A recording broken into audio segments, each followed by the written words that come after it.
Time to start the show. The gang is ready. Let's go. Jim and Sam. Jim and Sam. Jim and Sam. Now, if any of you sons of bitches got anything else to say, now's the fucking time! Hey, everybody, Jim and Sam are here. It's time to celebrate the moment. I feel it in my soul. It's written in my bones so deeply. I wanna lose control. So turn it up a little more and laugh along with me. The show is about to begin. Series 103. Yeah, so get ready. Yeah, I'm so ready. Like 1, 2, 3, 4. Hey, everybody, Jim and Sam are here. Sing it like, hey, are you ready? Jim and Sam are here. Feel it like, hey, everybody, Jim and Sam are here. So if you feel it like I do, you gotta sing it with me too. Like, hey, everybody, Jim and Sam are here. Yeah. Well, let's hope those are the right buttons. I think they are. I think so, too. I have full faith. You have full faith that I did it right? Of course I do. You're a professional. How do you always find a studio that actually works when you're on the road? When I'm away, I can never find a place to broadcast.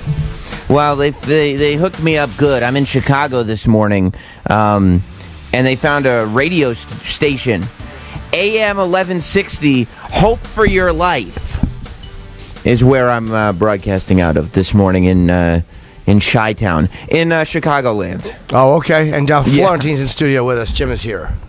I What's wouldn't going know on? because they still have refused to set up a webcam. And all you have to do is set up an external webcam so I can see, and they've refused. Why So won't they do that? I don't know. They don't worry about that. So I can see you off-centered, by the way, in like the corner of the camera, but I can't see Florentine. But Jim, it's good to hear your voice. Yeah, well, I look the same, so you don't really need to see me. It doesn't matter. You're not missing a lot, but I mean, Yeah. it's still nice to know where I'm still hovering around a 5 on a scale of 1 to 10, so. All right. Well, you keep yourself in good shape, so it's never a disappointment. But yeah, it's been good. They did a good job. They found a spot in Chicago, and this It's station funny, man. Like helped us 10 out. years ago, there's no way like regular radio would help out satellite radio with Right, that. yeah. They'd be like, "There's no way we're not, supporting that. That's our competition. They would never let you broadcast out of there." They wouldn't. It was so crazy too. I remember when a satellite first started advertising on regular radio was like 2002, because on O&A, the ads would come up, and I remember Opie saying, "Why are we doing this? We're reading for the competition." But they took the ads anyway, and eventually they stopped taking the ads once they started getting a lot of subscriptions. But now they're back to like not caring. And didn't you have problems on the road with regular radio when you were just on XM at the time? Yeah, they didn't want me to mention. Don't mention that you're on satellite. Now they don't care. Wow. Now they all want to know what it's like. Like, hey, so they have any slots? They're all like looking for places to come because doing regular radio is kind of brutal. That's so funny though that it would be like if you were on network TV and you were doing like those local morning shows and you had a show on cable. And they were like, "No, don't tell anybody about the cable show. That's our competition. People will realize if they pay a little bit, they'll get better quality stuff. We don't want them to know." Yeah. Well, not necessarily better quality stuff. Usually, I know Travis is now fucking. I've gotten Travis is into Succession, and into it is a little bit of a stretch. The voice text that you sent over the weekend, I gotta find it here, was infuriating. I can't even. You watch it, Jim? What? Succession? I watched the first episode. I was confused. I watched the second, and I got annoyed, and I just canceled my HBO. So I gave it an episode and a half, and I'm like, I'm out. It's not great, right? It's okay. Yeah. Sam, And it's I like, have it wait if till you can't season find it. 2. I don't want to wait till season 2. That's 12 hours of my time. Yeah, by the I time saw get to season season 2. I mean, this is so like. I think this. Yeah. We're texting not about Succession. we're texting about the show. Like, first here's the clip of Vincent Pastore talking about The Sopranos, and then Travis texts in and goes, this guest wants to do the show, and then Jim chimes in and sends this. Hopefully it'll play. Yeah, let's see if we can talk to him about the Earth. If it's flat, we can drive off it. Maybe we can just do that. Do something really quirky and drive off the Earth, huh? Dad? Dad, the Earth's not flat, Dad. Ugh. He's doing the brothers, and then he starts yelling "fuck off" as the dad, and then and then Jess goes, because we're still a few episodes away from ending season 2. Oh, you're not even through. I finished season 2. You're not even headed. I know, because you're hate watching now, but that's the show that I watch with my wife. So Jess goes, "Oh, do you want to finish Succession tonight?" And I'll go, "I don't. No, I don't think I do," because now every character that comes on the screen, Shaban's husband, who's like the son-in-law, who just wants to be accepted by the family. Your quote on the show, when I said, all he wants to do is be accepted by the family, and you responded with, yeah, why doesn't he just wear it on a T-shirt? It's like, now it's all I can think about when I see him. Oh, so you weren't crazy about it? No, and Sam was, and Dumb Rob, they were they were raving about this show, and at the cellar, everybody was talking about it, Rogel and Michelle Wolf, and they're all saying how great this show is, so I'm like, all right, I gotta watch it.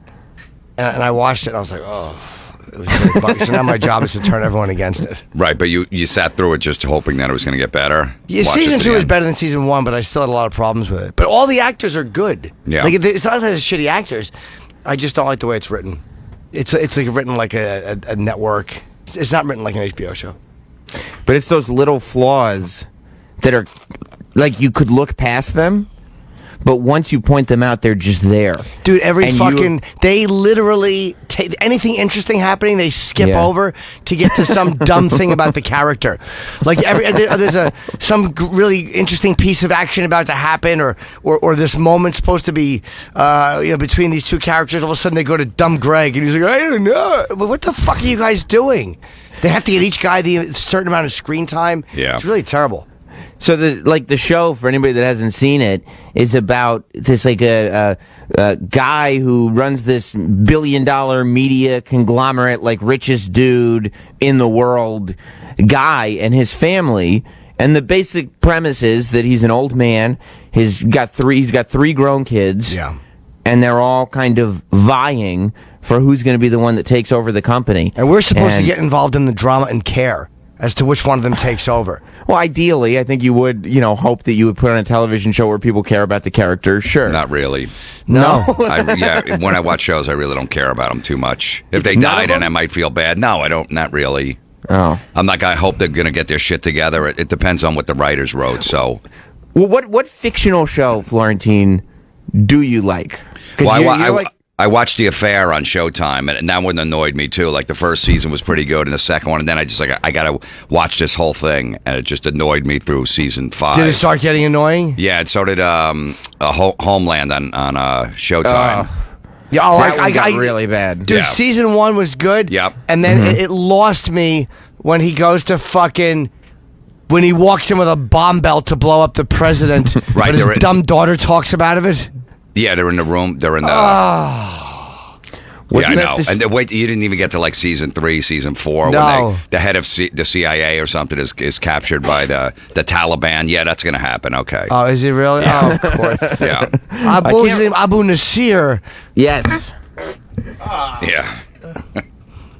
I can't remember if it was Homeland or if it was House of Cards. I think it was Homeland, where the storyline was that the president had a box, and if you broke into the box and pushed the button, he would have a heart attack.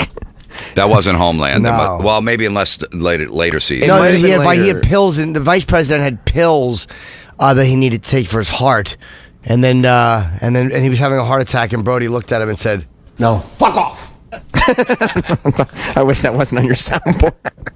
Because that's the thing, Florentine. Like, you've only seen an episode and a half or 2 episodes of Succession, but that's the sound of the patriarch of the family who's in charge. And the first couple episodes, he tells people to fuck off, and that's fine. Like, he's an angry guy, he's an executive, he's got boss energy. But you realize as you're going through the show that it's his catchphrase. Like, and this is what he says. Yeah, episode 4 or 5. It's not only his catchphrase, it's everybody saying it all the fucking time. Did you notice that? All the time. But Travis, you wouldn't have noticed that if it wasn't for goddamn Norton. No, but I don't mind it because it shows off just like lazy writing. Isn't it lazy writing? Don't they go into from interesting things into bullshit nonsense? By the third episode, I'm like, oh, they're trying to create a catchphrase because fuck off. Like people are hanging up the phone saying, oh no, fuck off, and just ending meetings saying fuck off. Like, no. Yeah, there's no need to do it, right? He's my favorite really on the show just because of your impression. It's terrible. Was I wrong about him? Nope. You're not wrong about anything. You know how you know you weren't wrong about him? You just started doing the impressions last week without saying what they were. And I immediately just told you to stop because I knew exactly what you were doing. Yeah, it's some shows you watch after everybody talks about it, you're like, this is just not what I come on. Yeah. We're better tn this. I was hoping that it was going to be great. I was too, because they were raving about it. So many guys I know are talking about it. Oh, it's so good. And I'm like, this? Like, the dialogue is it's awful. I mean, it's a fun show. It's not a fun show. The dialogue could be, because it could be better. There's a couple of things, I won't blow season 2, but there's a couple of things that were happening that I was like, fuck, I'm interested in this. And they jump away from it to go to some, dad, this fucking idiot in the car. Right. What the fuck are you guys doing? You know, it's a very fragile relationship, the father-son dynamic. So, Florentine, you've listed 2 shows that you don't like. You don't sit there. Usually it's better most of these things just end in 1 or 2 seasons. That's it. Once they get into season 3, season 4, besides like The Wire was probably the best show I've ever seen. Or Sopranos. Yeah, I'd give The Wire the nod over Sopranos, I think.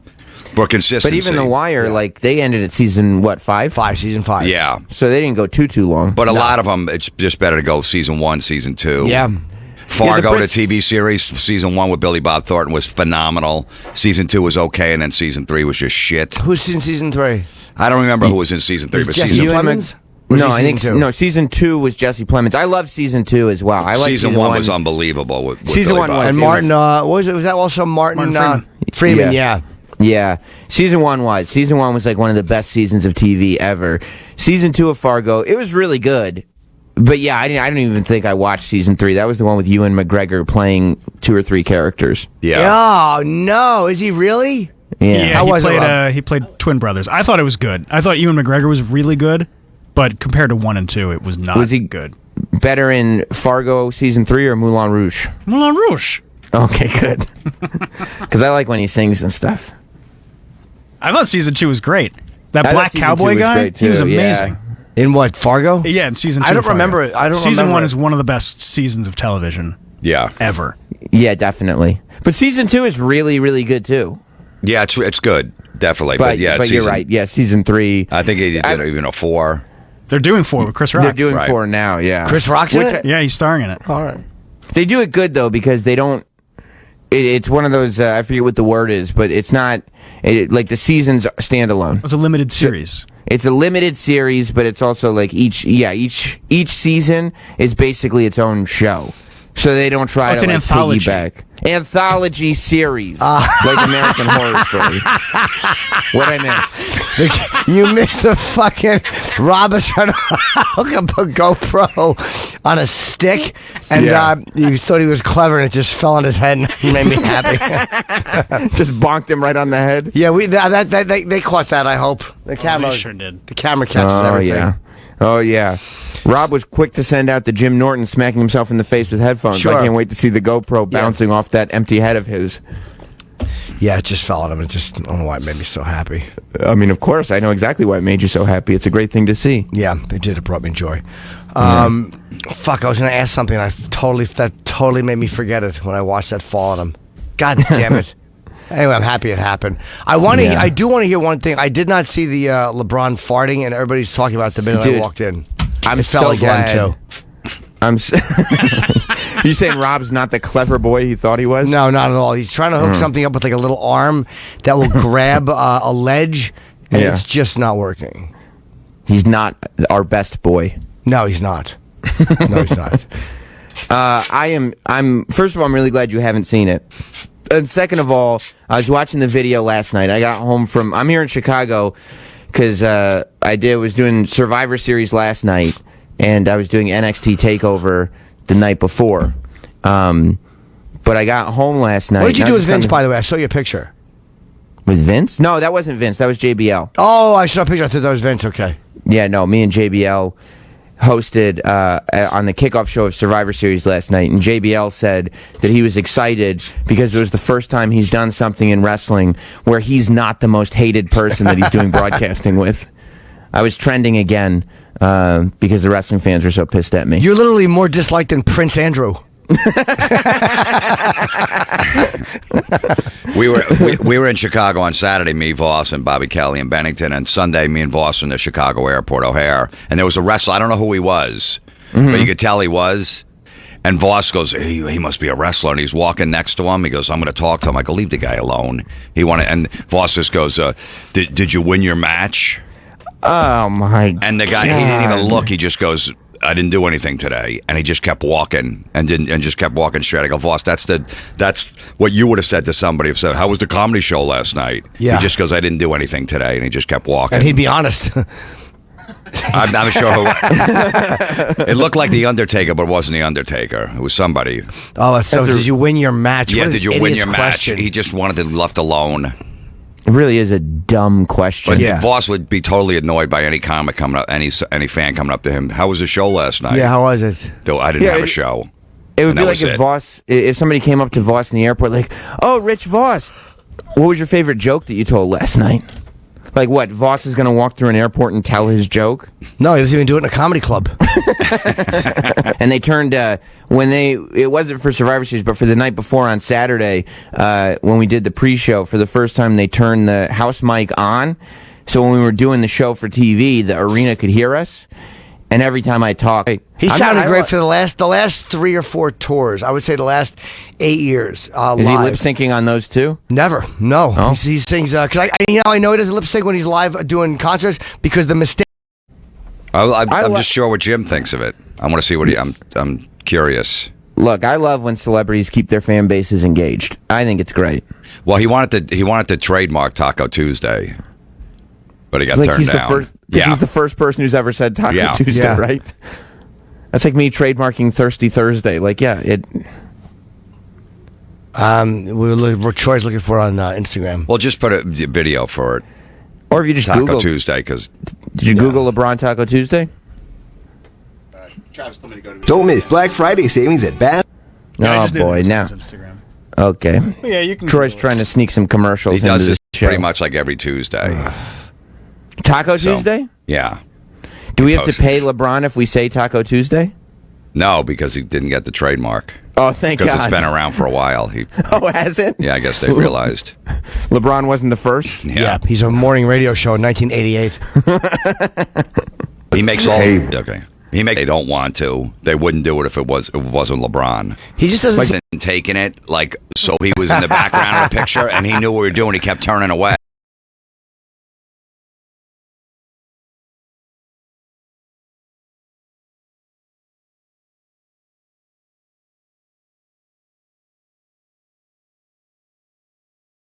Jim, do you like that Taco Tuesday thing he does? I don't even know what it is. Oh, you don't? Oh, I've heard. I mean, I've heard it, but I couldn't. Oof. It sounds fun. What's Taco Tuesday, Florentine?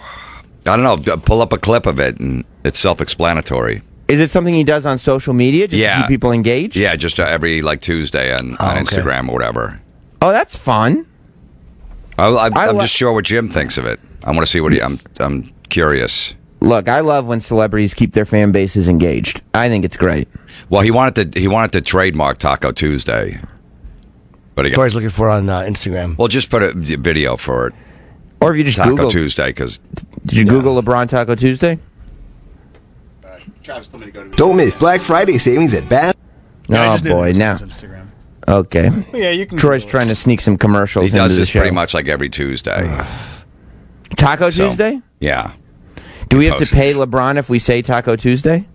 No, because he didn't get the trademark. Oh, thank Because God. it's been around for a while.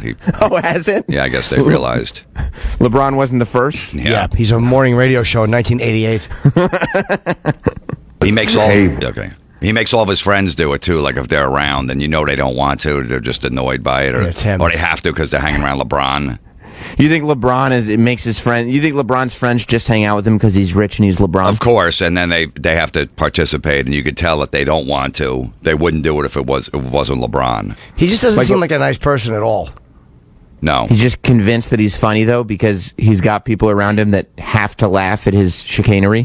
Like, Shaq seems like a nice guy. Yeah. He at least, but LeBron, there's nothing. I've met him once. He was okay to me when I met him. But watching him interact with other people, the time I've seen him, he just wasn't nice. No, Shaq doesn't take himself too seriously. Yeah. Remember we were at that train wreck premiere, Amy's movie, and LeBron was there, and we were trying to get a picture with him.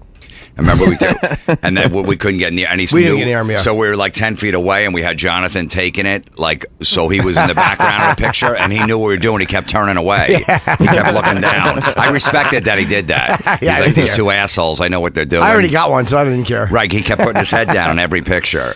So when he was putting his head down, did you stop and go, oh, he's a little uncomfortable with it, we don't need it? No, we just looked once. Just ruined every picture, and I respected him for that. That was Tavern on the Green. That's a mob scene. Whenever there's a premiere at Tavern on the Green, Sam, that's where we went. It's fucking yeah. No, you can't get anything done. It's completely crowded. Yeah, I was at that train wreck thing at Tavern on the Green too. I remember. Yeah, he was surrounded by everybody. But you know what? I mean, Shaq doesn't take himself as seriously, but he's also not as good at basketball. Maybe if you're that good at basketball, you can't be a nice person. Maybe. Yeah. Jordan is difficult. Abdul-Jabbar is difficult. Possibly. Yeah. Maybe if you're one of the best, you have to be a dickhead. It just goes in the DNA. Well, none of them did. The other two guys didn't do Taco Tuesday though. So. No, they didn't. Oh, so you're saying they're not? Magic Johnson definitely didn't do it. All right, I'd like to see Taco Tuesday because maybe it's something we can get on board with. Is being set tonight at the main event. Live. What's he doing? October 1st. Is that his house? Yeah. Oh my God. On this beautiful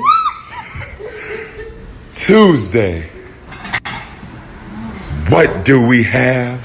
By the way, when you're walking around like with his phone, you see what a giant he is, and what he sees, like he looks down on everybody he's walking. It's a really weird perspective to have. Yeah. I would like to be 7'3".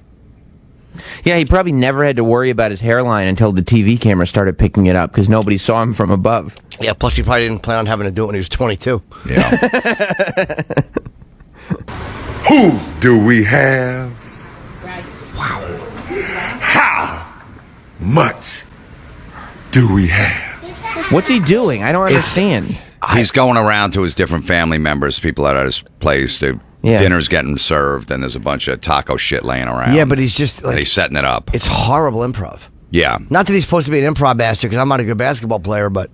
But you're also not on Instagram doing basketball videos. It's really bad. What is today? You know what it is! It's Taco Tuesday! Bryce, what is it?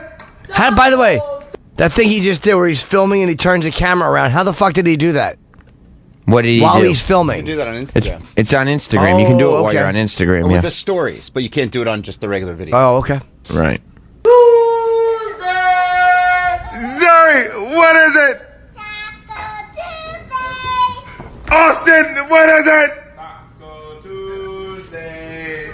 Ashley, what is it? Ramos, what is it?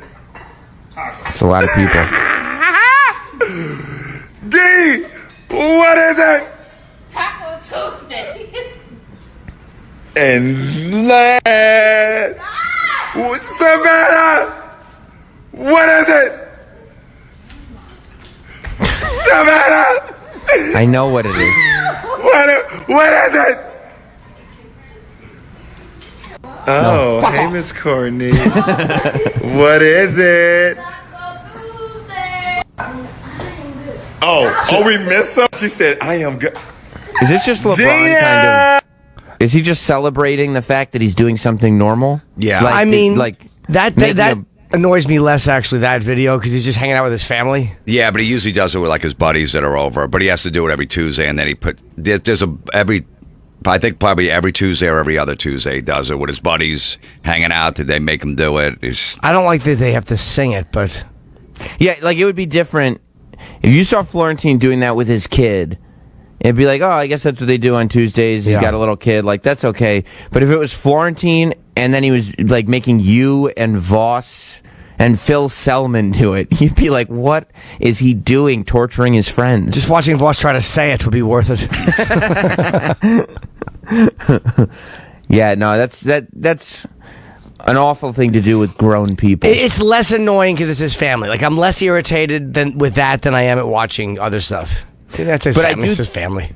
I do think it's a thing where the kid makes the kids happy. They giggle. All right. He lives this lifestyle of, one of the greatest basketball players of all time. Yeah. And so when he does normal shit, it's like, oh my God, this is content. We got to get it up. This is something crazy. Can you believe I'm just eating tacos like a normal human being? Yeah, and then you make it a thing. Yeah, it's it was really good. Thing. I was watching The Rock's Instagram coming in. Him and Danny DeVito crashed some wedding, had 10 million views. It's the greatest. Literally, The Rock's Instagram gets more views than fucking a late night television show appearance. Yeah, The Rock understands content. Yeah, he's great. They're promoting Jumanji 2, him and Kevin and Danny DeVito and Danny Glover, and the fucking videos, they're getting 5 million views. They're really smart the way his social media is just great, man. Well, I'm sure that he has some kind of deal when he does a movie. Like, I'm sure that their studio is paying huge amounts of money for him to do those Instagram videos because, I guess it's just because I don't watch as much regular TV as I used to, but I haven't not seen anything about Jumanji 2, except the reason I know it's coming out is because of his Instagram account and Kevin Hart's Instagram account. You know what? You're right. I wonder if they save a lot of money on advertising because they pay these guys to do it on social media, and they'll go on and do a few late night appearances, and they'll get it out that way, and then on social media. I bet they spend a similar amount, except they just spend it on these stars. Like, I bet people like Kevin Hart and The Rock are smart enough to know that when they post those Instagram videos, it's worth millions of dollars. You think it's built in their contract? Oh, that they have to do absolutely, yeah. So many Instagram and Twitter posts about it and all that stuff. Yeah, I'm pretty sure it is. Especially, The Rock's got over 150 million followers. It's a lot of people to talk to. It's half the country. Yeah. I mean, I know people want to believe it, but I don't think that him and Danny DeVito are just crashing weddings on Instagram for fun just because they're hanging. No, but the way they do it, the way the video did it, was like, it was fairly well. Like, of course, they're mic'd. Like, that they're, but they shoot it a certain way, and the wedding people are obviously kind of know that they're coming in, but are happy. Right. It's great. I love it. But I also, I like the idea of the advertising money going back to creative people like The Rock instead of, just trying to plaster as many billboards up as they can. I agree. Is Cabo St. Lucas nice, by the way, in Mexico? 2 streets are nice. Is that it? Yeah. You've been there, huh? Yeah, I've been there. How is it going from the airport to the fucking hotel? It's not bad. I think it's like a 45-minute ride from the airport. Why do you ask about Cabo Cabo St. downtown Lucas? is kind of shitty, but then I guess the outskirts where all the famous people hang is probably nice, but in the town it's not. I don't know. I wasn't crazy about it. Because Mexico just fucking... I haven't been there since I went to... I did spring break in 2003 for MTV, which was... I was too old then even to be fucking doing that. But is there a place in Mexico I could go that's, it's tropical and nice? Is that where they were? They went to, yeah. Oh, okay. That's why Mexico came up. I didn't realize that that's where the wedding was. Or oh, whatever. yeah. They're showing pictures. That's where they are. But it kind of looked nice. I'm like, I bet that's a nice resort. Look at that. Are you starting to come around on your fear of Mexico? No, not at all. It's not even. It's a fear, but it's also common sense. It's like I won't go to fucking. Where else is there problems? Is it the Dominican Republic? Everybody's getting the shit kicked out of them. Yeah, but Hot Dog says that those are misleading statistics. Of course, Hot Dog is Dominican, but he says that. He says those are misleading. Everything's fine. Yeah. So Cabo, there hasn't been any problems in Cabo yet, but Cancun, right outside of Cancun, on the beaches, all the, Acapulco, all that stuff. It's not safe to go to. It's not, right? Because you got to get. Plus, if the cartels want to take over those places, they can. Yeah. There's no one's going to stop They don't care them. about the tourism in Mexico. They don't give a shit about They don't that. give a shit, Yeah. no. If they have to make a statement to the government, why not do it with tourists? Yeah, and the cops are always good about keeping that shit out of, like, the big places like Cancun and stuff. But now, people getting shot right on the beach right outside of Cancun and shit like that, like tourists and stuff. So You got to stay on the resort. It depends on where the money's coming from, right? Like, it used to be the most money was coming from tourism. Now, if there's more drug money coming in than tourism money, guess what's going to happen? Yeah, plus they don't care. They really don't care about the tourism. So if they want to fuck things up and make a statement, that just You scares mean me the to do that. cartels? Yeah. I won't. I mean, the resorts are nice, but they're only nice because they're letting them be nice. They allow it to be so. They're allowing it to be nice. They've decided not to go and shoot up a resort yet. But they will eventually. Well, hopefully that's not where Prince Andrew decides to make his new residence. I feel terrible for the prince. And by the way, what am I going to do with the gift I got him for his 60th birthday? Since they're not going to be throwing his birthday party. The Queen's canceled his birthday party. Jim Norton was right again. Of course, last week we had the time of our lives watching the Prince Andrew interview. Did you see Prince Andrew's interview on BBC, Florentine? Yeah. It was the greatest thing ever. Kept hoping my name wouldn't come up. We watched the disaster of an interview, and just painstakingly went through everything.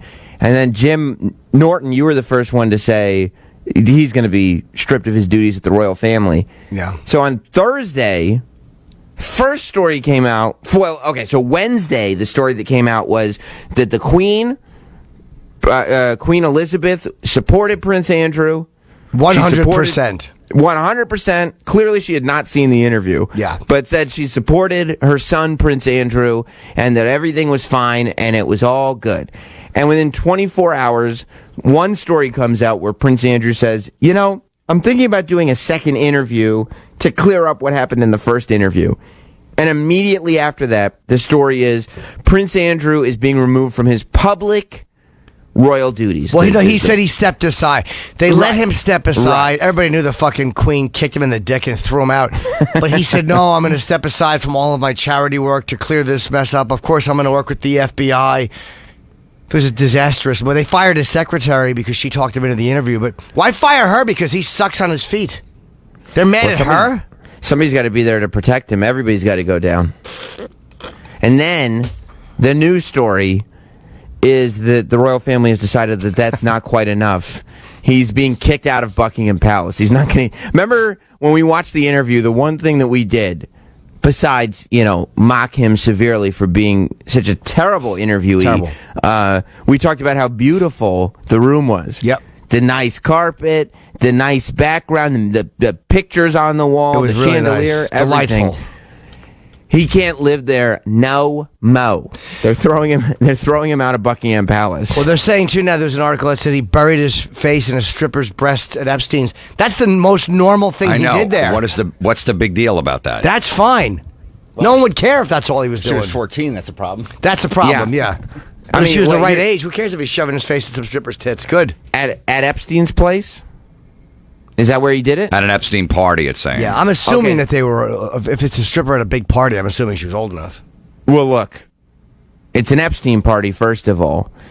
I would say that if you're doing anything sexual at an Epstein party, even if it's with an of-age person, there is that slippery slope. Yeah. You know what I mean? Very quickly, that leads to terrible, terrible behavior based on what we know of Jeffrey Epstein. So I would say that that's a minor issue, especially since it didn't exactly come up in the interview. No, it did not. He handled that rather poorly. Very, very poorly. I thought his improv skills were lackluster at best. Unfortunately, the Queen did too. I don't know where he's going to live now. He has another place, I'm sure. Yeah. I mean, I'm sure he's not. It's not like he's going to be hungry. They're going to give him a ton of cash, and I'm sure he's going to have like a beautiful apartment. But it'll probably be an apartment that's like beautiful to us. Yeah. But to him, a major downgrade from Buckingham Palace. I don't even know if he's living in there now. I think he's had his apartment renovated recently, so he probably lived. They all live outside. Yeah, he wasn't living in Buckingham Palace. He was just doing his business there. Travis, he's such a Royals He has expert. no more business to do. Travis loves the Royals. I do. That's all I care about. You think he realized that when they were like, well, we're going to take the business away? And he was like, okay, that sounds good. And they're like, so you have no reason to come back into this palace. And he was like, wait. This sounds like something different. And they show him in the old bag on a couple of horses, and they're like, that's her showing support. That some fucking shitty photo of them horseback riding is supposed to be supportive. And there's no way that that's a current photo. Yeah, I don't know. You know, It's I an don't awful think so. photo. Do you think he had to hand in the Terrible. keys to Buckingham Palace? Yeah, she put her fucking 93-year-old yeah. hand out and he had to drop his keys in her hand. In the article with the stripper, I'm reading it. It says that the stripper said, "You want to motorboat my tits," and he didn't know what that was. Of course. Oh, Straight no? to the prince didn't know. He didn't know what motorboating meant. I think it's even better. I think it's even better that he didn't know what it was, and then she told him what it was, and he was like, "Oh yeah, I definitely want to do that." The tits I like, you usually can't do this with. Yeah, and his Prince girlfriend, Andrew. Ghislaine Maxwell now is going to come out of hiding. Epstein's girlfriend. Epstein's girlfriend, and talk to the FBI, but they said she's going to defend Prince Andrew. Yeah. She's probably not going to give them anything. No, yeah, she's probably just going to try to get herself and everybody off the hook. Yeah. And just like, look, I saw the thing, it said the Epstein death, the official story is that it's just a pile-on of screw-up. It's just screw-up after screw-up after screw-up, and that's what happened to him, and now he's dead, and now we can sit there and say, good news. Nobody that's alive had anything to do with any of the bad stuff. It was just Jeffrey Epstein. I believe that he hung himself, and I'm annoyed at myself that I allowed myself to listen to Michael Bodden, who I love. But that was that. I'm annoyed that I bought into the camera. You know what the problem was? There's two cameras that might have been on this cell that maybe weren't working, but the camera outside his door may have been working the whole time. Like there must have been cameras where you could get on and off the ward, so they could see that the guards didn't do their rounds. There is cameras that worked, and I'm so fucking annoyed because I said if the cameras don't work, then maybe I'll go with a conspiracy because it's just too many things happening. Yeah. But of course, If there's the a camera camera- working. I believe what you said was if the cameras don't work, then the official story is for jerks. I didn't quite say that, but It wasn't in my head. It was a very Johnny Cochran moment. no. The only thing I think could You had a the big guards have thing gotten, on your forehead. Could the guards have gotten paid off by somebody to not go near the cell and just hang out and let him do it? Hopefully, he's going to kill himself and not check on him. Oh, you mean just let him do it himself? Let him do it himself. That's the only theory I think is left. It's possible. I mean, where they said like maybe they told him you're going to go into general population and then just let him hang himself. Yeah, sure. I mean, he did fucking finalize his. He locked up his money a couple days before. He did. He put his money in trust. Like he did something different with his money so no one could get to it. Maybe. I mean, Finalized his will and all that but stuff. I also believe that they fell asleep and they're like, no one's going back there. We're 15 feet away. They're motorcycle shopping. Yeah. They're just Trying to sitting buy some online. motorcycles, get a good deal. Yeah. But I do think he hung himself, and I'm annoyed at myself for wavering. I want your guys' opinion on something. Did you guys watch the American Music Awards? I saw last night? one clip, one part of one clip. Okay. No, I didn't watch. Yeah, I mean, I didn't watch either. I kind of caught up on all that went on. Everybody was freaking out. Kesha performed TikTok for the big 10th anniversary of the song TikTok. That's a very big deal. Sure, I don't know how I missed that. What a moment. Yeah, I know. I'm disappointed in you. Yeah, me too.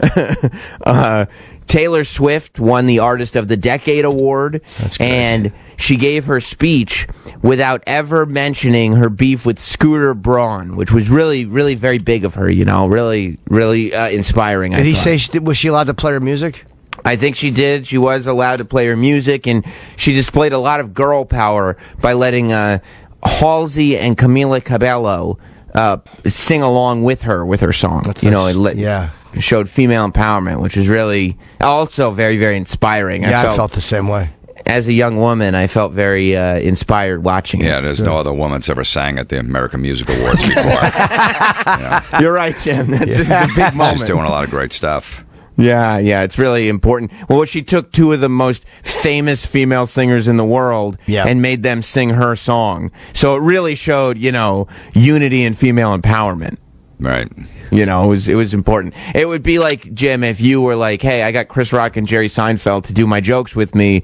Isn't this great for the community? Yeah, guy power. Hey, guys, I'm really empowering comedians. Yeah, we're showing the community, the comedy community is unified here. And everybody would go, you did it again, Florentine. You've inspired a generation. I just have a hard time believing that Jerry Seinfeld will repeat one of my dick jokes. It might be tough. Yeah, that's right. His like me either. There's a nice picture of him and Mark Norman that Mark posted. They're eating, I guess, after the Beacon. I'm guessing this after the Beacon. Yeah. And I Mark believe, looks good in a tie. That's a good look for him. He should wear that more often. I believe Mark's caption under that was comedy. Yeah. I was trying to move some shirts. But I think the moment of the night for a lot of people, and I'm assuming you two as well, was the performance by Travis Scott and Post Malone, and of course Ozzy Osbourne. Yeah, Ozzy. I saw part of the clip. I mean, he's really hurting though. I'm surprised he was able to show up at all because he's he's fucked up still. But I was glad that he at least showed up and was able to do it. Yeah, he is a lot of young people are sort of like super into it. We've talked about the fact that like a lot of artists now are ripping off old metal shirts, and the kind of That's right. metal look and culture is becoming a big part of like pop music and hip hop music and stuff like that. And they're incorporating Ozzy. Do you like that? Like, it's making young people appreciate Ozzy, or do you think that that's I love it. not real support? Yeah, I love You it. Kelly talked him into it. I think to doing the thing with Post Malone. But yeah, I love it because And Travis Scott. I mean, the fact that Travis Scott's on that too. He's like the biggest rapper in the world right now. Yeah, and they probably like having Ozzy there because they like him. So yeah, I love seeing because it's more people who will just go to see him now. More people will buy his stuff. So yeah, I'm happy for him. I don't mind it. I like that they're incorporating like musicians in these, like they got a guitar player and stuff like that. All these rap guys are bringing guitar players out, and they're actually guys playing instruments on stage. Right. Post is a it's real not musician. What's that? Post Malone's a real musician. Right, but that guitar player he's got is just, ripping off a lead at the end and stuff like that. So I like that aspect of it. Yeah. Well, I want to watch. I want to watch the performance with you guys. I want to hear what you thought of it because Jim, you are critical of live performances every now and then. Yes, I am. So I'm not. I'm sure you'll show no bias. I don't. No, I won't. You're not the type that shows a bias towards anybody in particular. I don't. No. No. Usually not. When do you fly home, by the way? This afternoon. Oh, okay. Yeah, after the show. But yeah, so let's watch some of Ozzy's performance. And Florentine, did you see the performance at all? No. Okay, good. So yeah, I want you to see it too. I took them stones you threw, made chains for the crew. I brought out 10 on this coupe, only made for two. Wow, he sings interesting live. Yeah, hip hop. What do you mean? Yeah, he sounds like the record. Yeah. It's weird. He sounds great. They must have did a sound check for a while. Yep. By the way, I hope the Cowboys die. What do you? Because you're pretending you're a Cowboys fan again? I can't. I literally watched 10 minutes of it. I wanted to fucking. Oh, that was. I wanted to put a frustrating. television through the fucking TV. I was in Philly watching it. You want to throw a TV through the TV? Oh, I meant to say a television. I meant to say a chair through the TV, and I said a television through the TV. You wanted to go to Best Buy and get a second TV. No, so I want to watch throw it television through with the a TV. I should say. No, I was so angry. I wanted to break this giant screen. God, what a terribly coached team. Why are you so angry? You don't even watch them anymore. I know, but there's still that fucking thing in me from when I'm 10 years old. And when I watch them and they lose, I literally want to throw something through the fucking window. I feel like you haven't cared about the Cowboys since Troy Aikman. I walked away from the Cowboys because they're too frustrating and I get too angry and there's too much investment in these fucking assholes that don't care if I'm alive or dead. Oh, yeah. Most of them are not nice guys. Most of them are like LeBron and those guys getting onto an. So I'm like, why am I enjoying these guys? If they ever met you, they would fart in your face. Most of the athletes I've met, again, except for fighters, most of them are not nice. So I just stopped enjoying any of them. Right. Well, what we are enjoying is Travis Scott. You guys were saying he was maybe. I mean, when he's live, he's just very good live. It sounds almost the tune that he has is almost so good. It's like it's automatic. Yeah, almost. And yeah, it does. You're right, Jim. He does. He is able to pull off a sound. He is very similar to the record live. Yes. It seems like they probably did the sound check probably lasted like 3 hours to get that perfect sound. Yep. That is that good.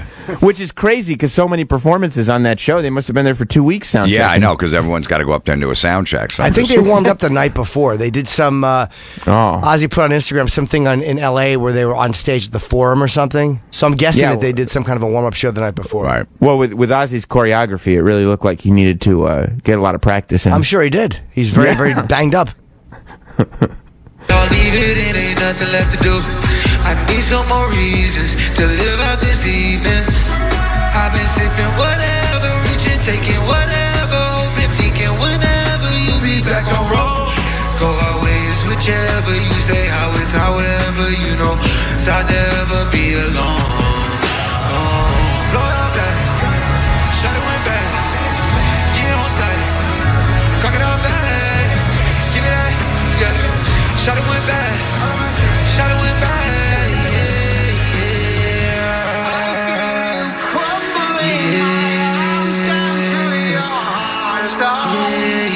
Hey, Norton, what were you saying about the auto-tune thing? I love the fact that Ozzy sings live. I love the fact that he sings live and they don't. Good for him. You think he's singing live there? 100%. No auto-tune? Nope, not at all. Not at all. He wouldn't do it. You don't think so? Nope. Too much integrity? Yeah. Unless they did something in post that he had nothing to do with.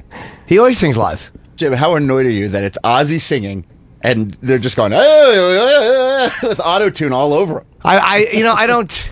I'm just happy for him that he's on the AMA. I'm happy that he's up and performing. I watched this. Is he and performing? He's there. It's everything. It's everything that Norton complains about in live performances. It's lip syncing. It's auto-tuned. It's not real dancing. Well, there's no dance. He doesn't. He's not a dancer. He's throwing his hands in the air and he's waving them like he just doesn't care. Well, he doesn't. Why would he? He's happy to be there. That's one of Ozzy's moves, though. That is, He of does course, one of his moves since the 70s. He's been doing that for 40 years. Yeah, he has the whole crowd do it back and forth, so that's his thing. Yeah, he's not dancing. He gets the crowd to do it. But so Florentine, it doesn't look stupid. No, I'm just saying it's one of Ozzy's moves. Yeah. Oh, okay. I'm happy that it seems like he's actually. It's hard for him to stand, so the fact that I'm happy that he was able to show up and actually do the show. Look, if the whole thing is lip synced, it's tough for Ozzy in the middle of it to say, "Hey, listen, I'm going to sing live. I don't care." You know what I mean? Like, it's not his thing. If it was his band, he would play it live. Like when Metallica was it the Grammys? Metallica with Lady Gaga. Yeah, and the microphone was off the first 30 seconds. Metallica, so we're playing live. But see, that's the reason why they would prefer lip syncing. Right. To avoid an embarrassment like that. But if they can't figure out how to turn microphones on a music award show, yeah, I mean, there's too many. There's probably 30, 40 mics. They're all together. But that's kind of their thing. Right? No, I understand. You see the way Jim's controlling all these microphones this morning? You see the way Norton's behind that board right now? That's right. There's 30, 40 mics in here, and you're controlling them. Yes, it's not hard. It's good stuff. It's not hard. No, it isn't. I was happy for him. It's like, look, he's going out on the road in fucking like April or May. You don't think he's auto-tuned? No. Ozzy doesn't go for that shit.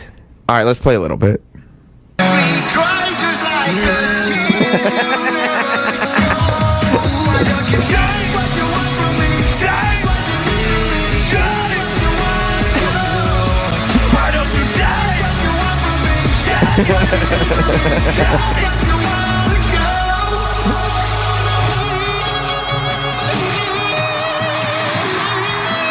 Fire's cool.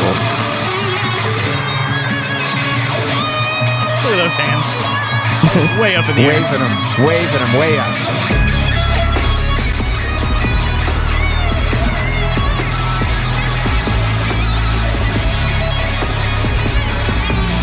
Probably the best moment of that whole shitty award show. What? These guys doing this. Ozzy auto-tune?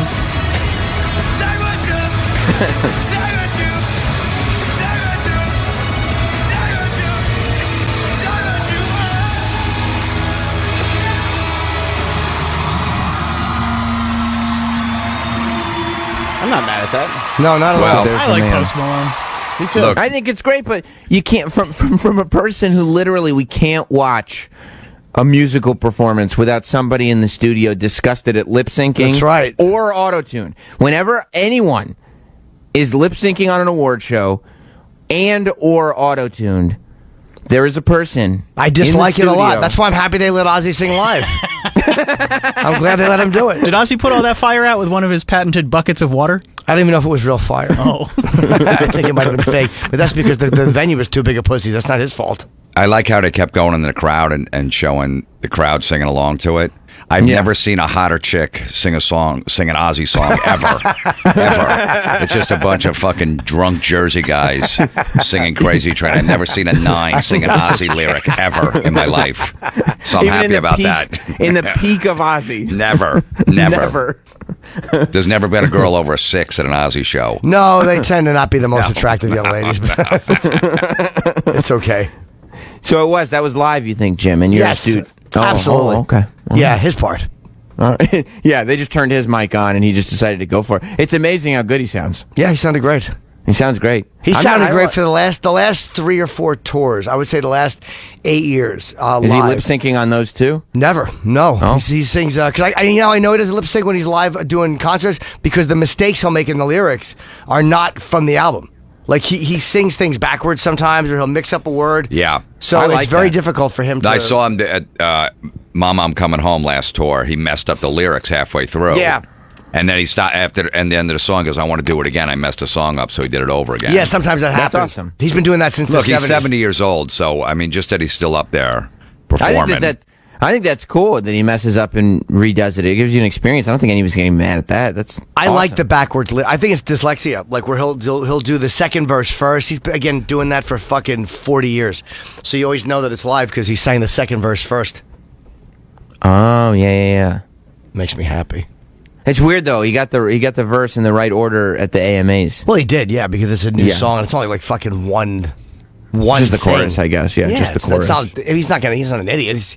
But So even live, because he was not auto-tuned there. No. You said, oh, okay, and he was not lip syncing. No. Oh, no, okay, and I can tell right. it. I can tell. I know his voice. He very well could have done a dress rehearsal, recorded it then, and made sure that it was perfect, Right. and they're playing it back. Absolutely. It's the record. It's auto-tuned. No, it's not. I can tell the difference. There's a little difference in certain things he says. What do you mean he very well could have? It's clearly auto-tuned. It sounds like a computer. No, they might be doing something backstage with the mics that he doesn't know about. Yeah, and you can auto-tune live. That's beyond his control. Auto-tuning little live trick. is a possibility. Sure. Yeah, but not when not with that. None of that was live. Oh, Joe in Westchester. Hold on a second. We got to deal with this now. Hold on. What's Joe saying? Hey, Joe. Jim, how could you possibly defend Ozzy in this situation? He completely sold out. This guy's the Prince of Darkness. He bit the head off a bat. He snorted ants, and now he's on stage auto-tuning his music. By the way, insanity. Joe, let me ask you, what is selling? What is selling? Like, you don't have to like the song, but what is the idea of selling out because you're doing something that's smart and it's a song that people like? Like, how is that selling out? It's staying relevant. He doesn't need to perform at the American Music Awards. He's already a legend. Right. And this is not his base in a sense. It's good for him. That's the beauty of it. He doesn't need to do it. They have enough money, so he's not doing it for the money. He's just doing it because he likes to perform, and he's an artist, and he's continuing. Like, that's what he does. Jim, please, are you honestly thinking that music wasn't auto-tuned? It's terrible. And have you ever listened to this show before? Like, Joe, is this your first time hearing this radio show? Jim, I've called a million times. I know. You're very literal, Joe. It's got to kill you. It's got to kill you inside, deep down. It's got to really, really bother you. Not even a little. I was happy for him when I saw that he was able to do it because he's so fucked up. It's hard for him to walk. So I was happy that he was able to do it. He's up and about better than I thought he would be. I can't wait for Kiss to perform with Destiny's Child next year. It's going to be great. I would love it. Destiny's Good for Child. them. That collaboration's never bothered me. That type of stuff never bothered me. I like seeing somebody I like doing something like that.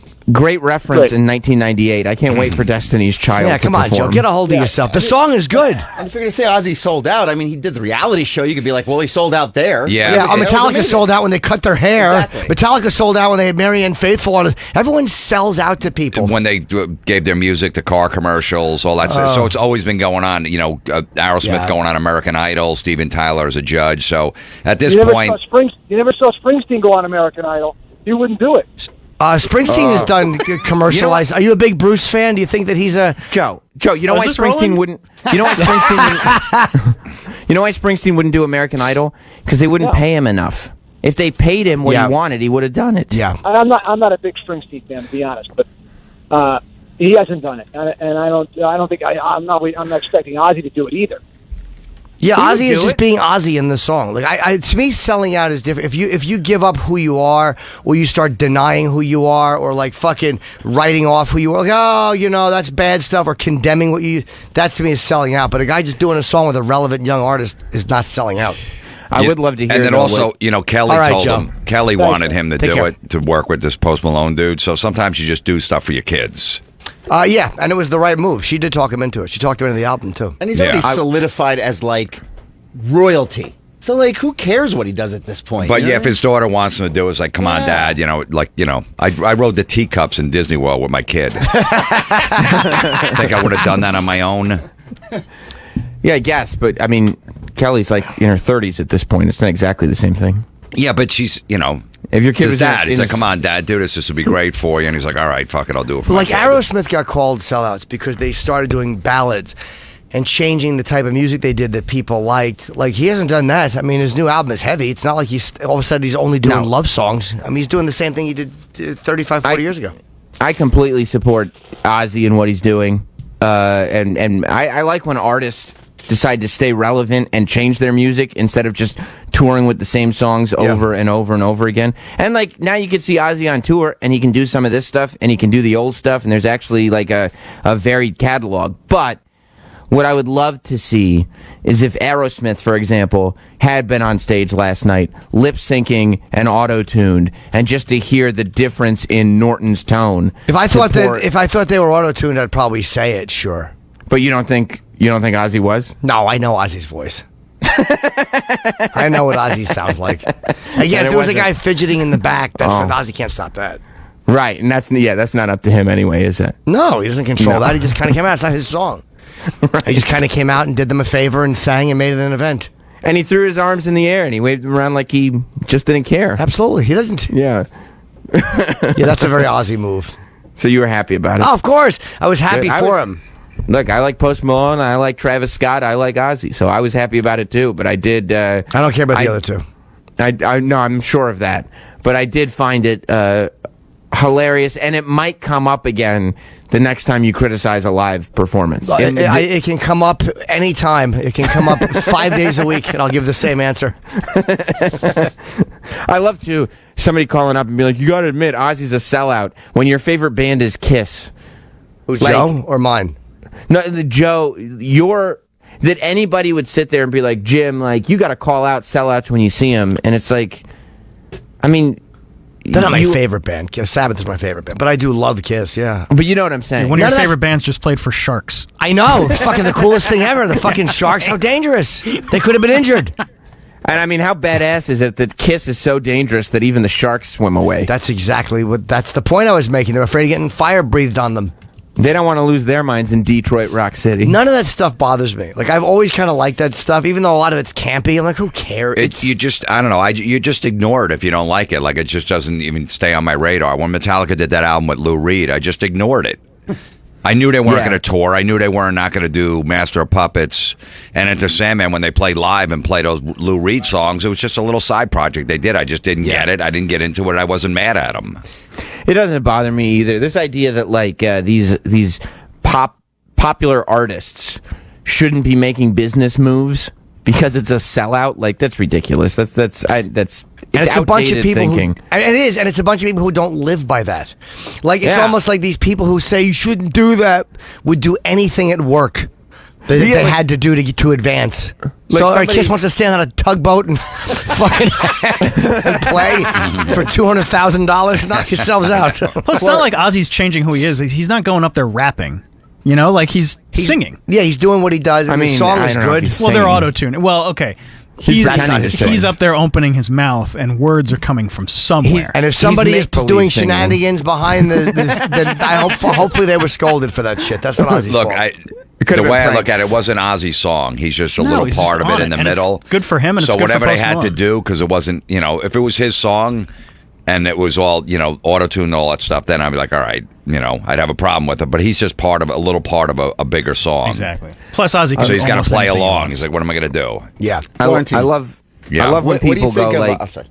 I love when people they go like, well, this guy sold out, so I don't like him anymore. Meanwhile, everybody that's ever called anybody a sellout has a job that they hate. Why are you doing a job that you hate? Working for a $1 billion company? Yeah, that would be selling out. Yeah. You know what I mean? Like, we all don't understand what it is. Yeah. It's a weird expectation. You know what it is? Because when artists change, it makes people feel older. Like, they're like, Metallica change. It's like, yeah, well, so did you. You're fucking married with 2 kids. What, do you still go out on a Tuesday and get drunk till 4? No, shithead, you don't. Yeah. But that makes you feel old. Like, we like to see artists and performers look the same as they always looked, because then it makes us feel like we're 25. But when they're older, fuck, man, I'm getting old. My favorite band cut their hair. and they're fucking different. Now they're not getting loaded anymore, and they're all sober, and they're on tour, and they have their children. Like, it makes you realize, yeah, man, you're fucking moving along. Yeah, you're not at the age where it's appropriate for you to draw their logo on the back of your notebook anymore. Yeah.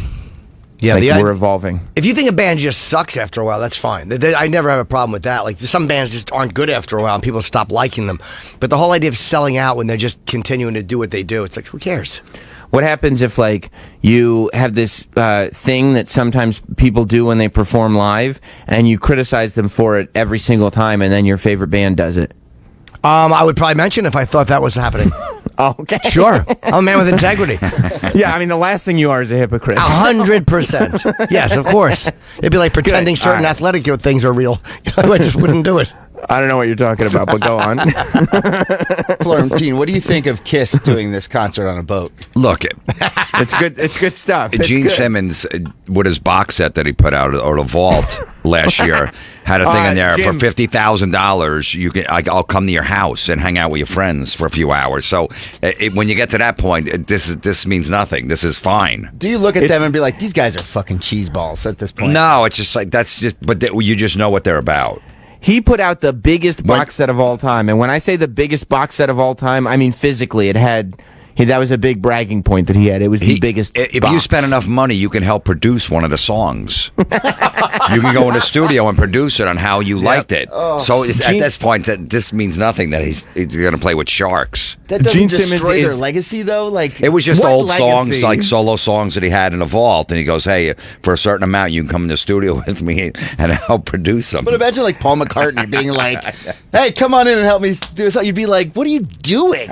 Plus, there's no legacy. I mean, Kiss was literally designed to sell lunchboxes. There's never been a time when Kiss wasn't doing stuff like this. This is Kiss playing on a fishing boat for 4 people because they paid him a lot of money is the legacy of Kiss. I don't who think Kiss that they is. ever. I don't think they were designed that way. I think it just happened because, like, the New York What? Dolls did not. Meaning when they first started in '73, it wasn't to sell lunchboxes. They were just fucking 420-year-olds, fucking banging girls and doing music. It's like the New York Dolls did makeup.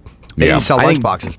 Gene knew though. Beginning. It may have been what kind of caught on too. They did Kiss Meets the Phantom of the Park in '79. Dude, what a fucking great film! I think Love it. they You had love that figured movie. out where they were going by 1979. But that was a busy yeah. 6 years though. I mean, the band was done a year later. I mean, they started. no, I'm just saying breaking that up they've in been doing 1979. this shit for 40 years. Yeah, And that absolutely. was, by the way, that was the movie. Like, usually the movie is a culmination Yep. of selling out. So it's not like it started in '79, right? They just did the movie. They did a great movie. What am I going to do? It was scary. It had suspense.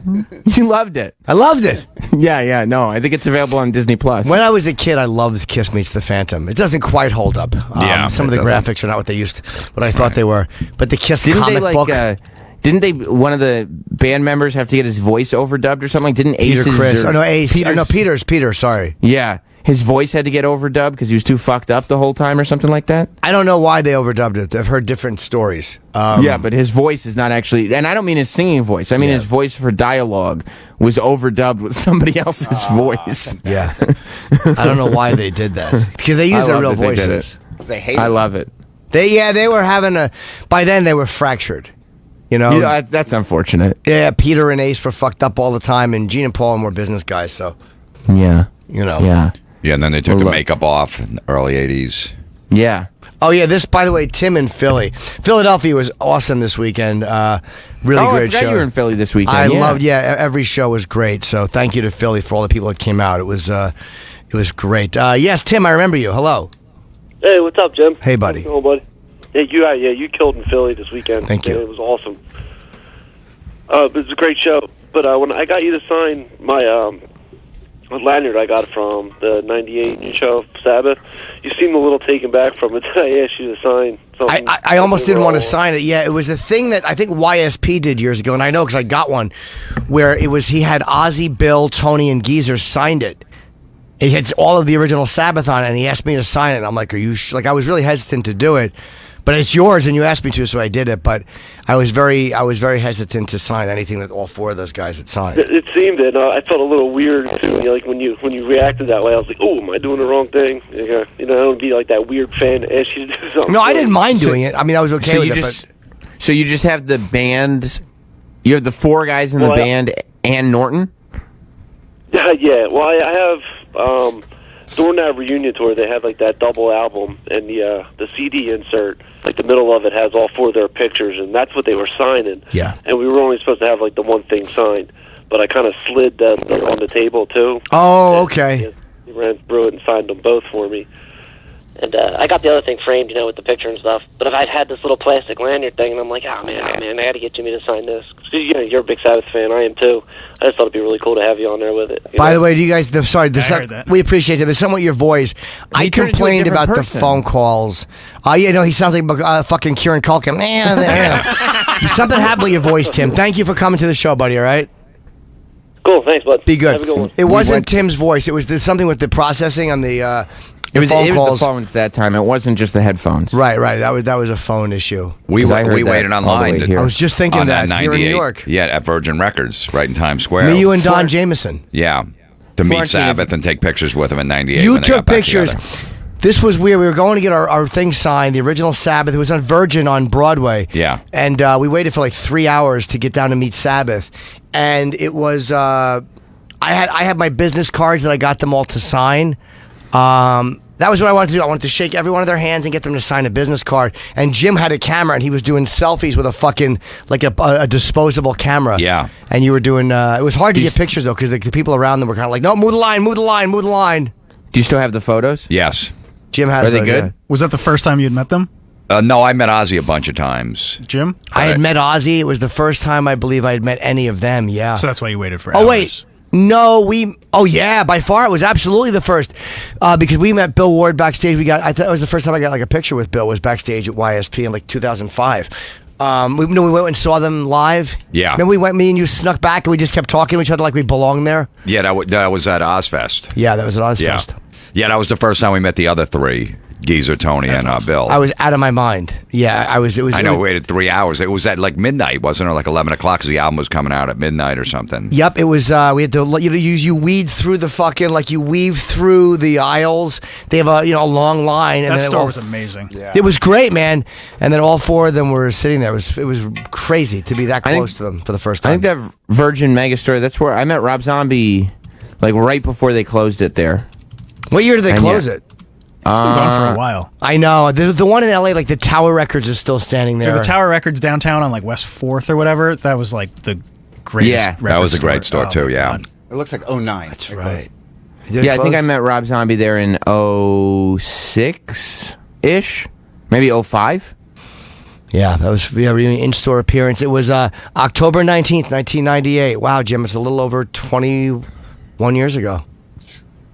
Fuck. Yeah, I would not. I would. I'm with you, Jim. I would be very hesitant about signing somebody's thing that had the 4 signatures on it, and then they were like, "And you." But he told me he had the album song. This was an extra thing he had, so I was like, "Okay, So I guess fine." that's- yeah. I mean, it's not worth a lot of money, and it's worth even less now. But Much less. But he has the album signed, so that's the thing he cared about was getting the CD signed by all 4 of them. We got to take a break. It's almost 8:15. We have Phil Selman is here, who I love and Jim knows for many years. Oh, yeah.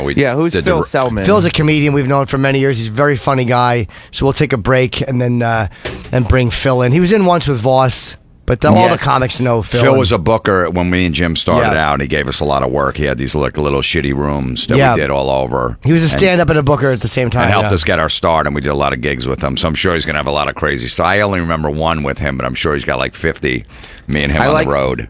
I like Phil Selman because I met him only the last time he was in, and this was months and months and months ago.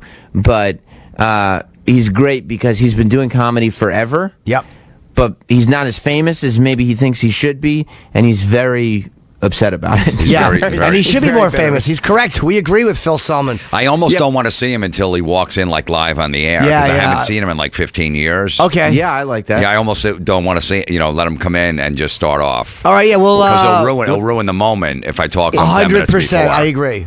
So we'll take a break, and when we come back, we'll just start, and then whenever Phil gets here, just walk him right in the studio and sit him down next to Jim Florentine. By the way, Creeps with Kids, I wish I had been able to see it while you guys were in Chicago because Yes. I was here, but I was working on Saturday. Otherwise, I would have been there. Oh, it's amazing. Chicago was phenomenal. But you yeah, guys will Go ahead. We got 2 more shows left on this leg of the tour. We're going to do a bunch more in 2020. We got booked. But So we're it's not. Harrisburg and Rahway this weekend, right? Yeah, Harrisburg, Pennsylvania, Friday, Rahway, New Jersey, Saturday. That's so great that tour.com. Everyone who goes to the show says it's been great, man. Actually, people coming Yeah. to my shows like fucking Creeps with Kids was great. Like, there's been a couple times we crossed paths, so the reviews are great on it, and all 4 of you guys are killing. And Yeah. it's a fucking smart tour, man. It's amazing, though. We're having so much. It's the best tour I've ever been on. Like, It the is, funnest right? time I'm having, yeah. It's awesome. I got Caroline the 12th, 13th, 14th of December. That's my last gig of the year.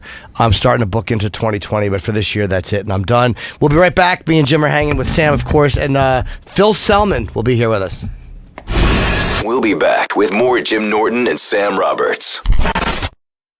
It's Faction Talk. Here's the big question. Does relish go on anything but a hot dog? Asses, wings, these are things we talk about. Music. We know what a star is. Well, you're looking at one. Will I get knocked out by Chuck Liddell to be the future of old radio? Yep. Blow everybody's mind. Like, whoa, they do it live? There's too many LOL.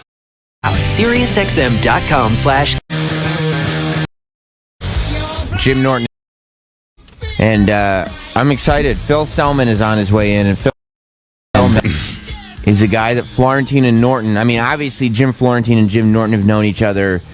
I mean, how long, you guys? Your entire... Since 29 years. Since 6 months in, maybe, I met Jim.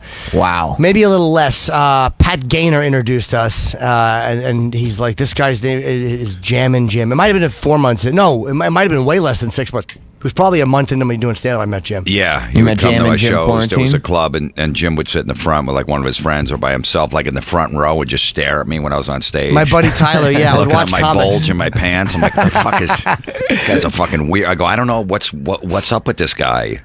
He Would had you this ever creepy think smile.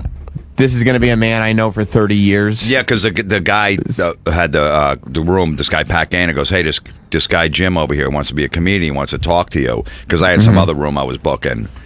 And he goes, he wants to, so I go, that creepy guy that sits in the front? He's like, yeah, he wants to be a comedian. I'm like, all right, I'll talk to him.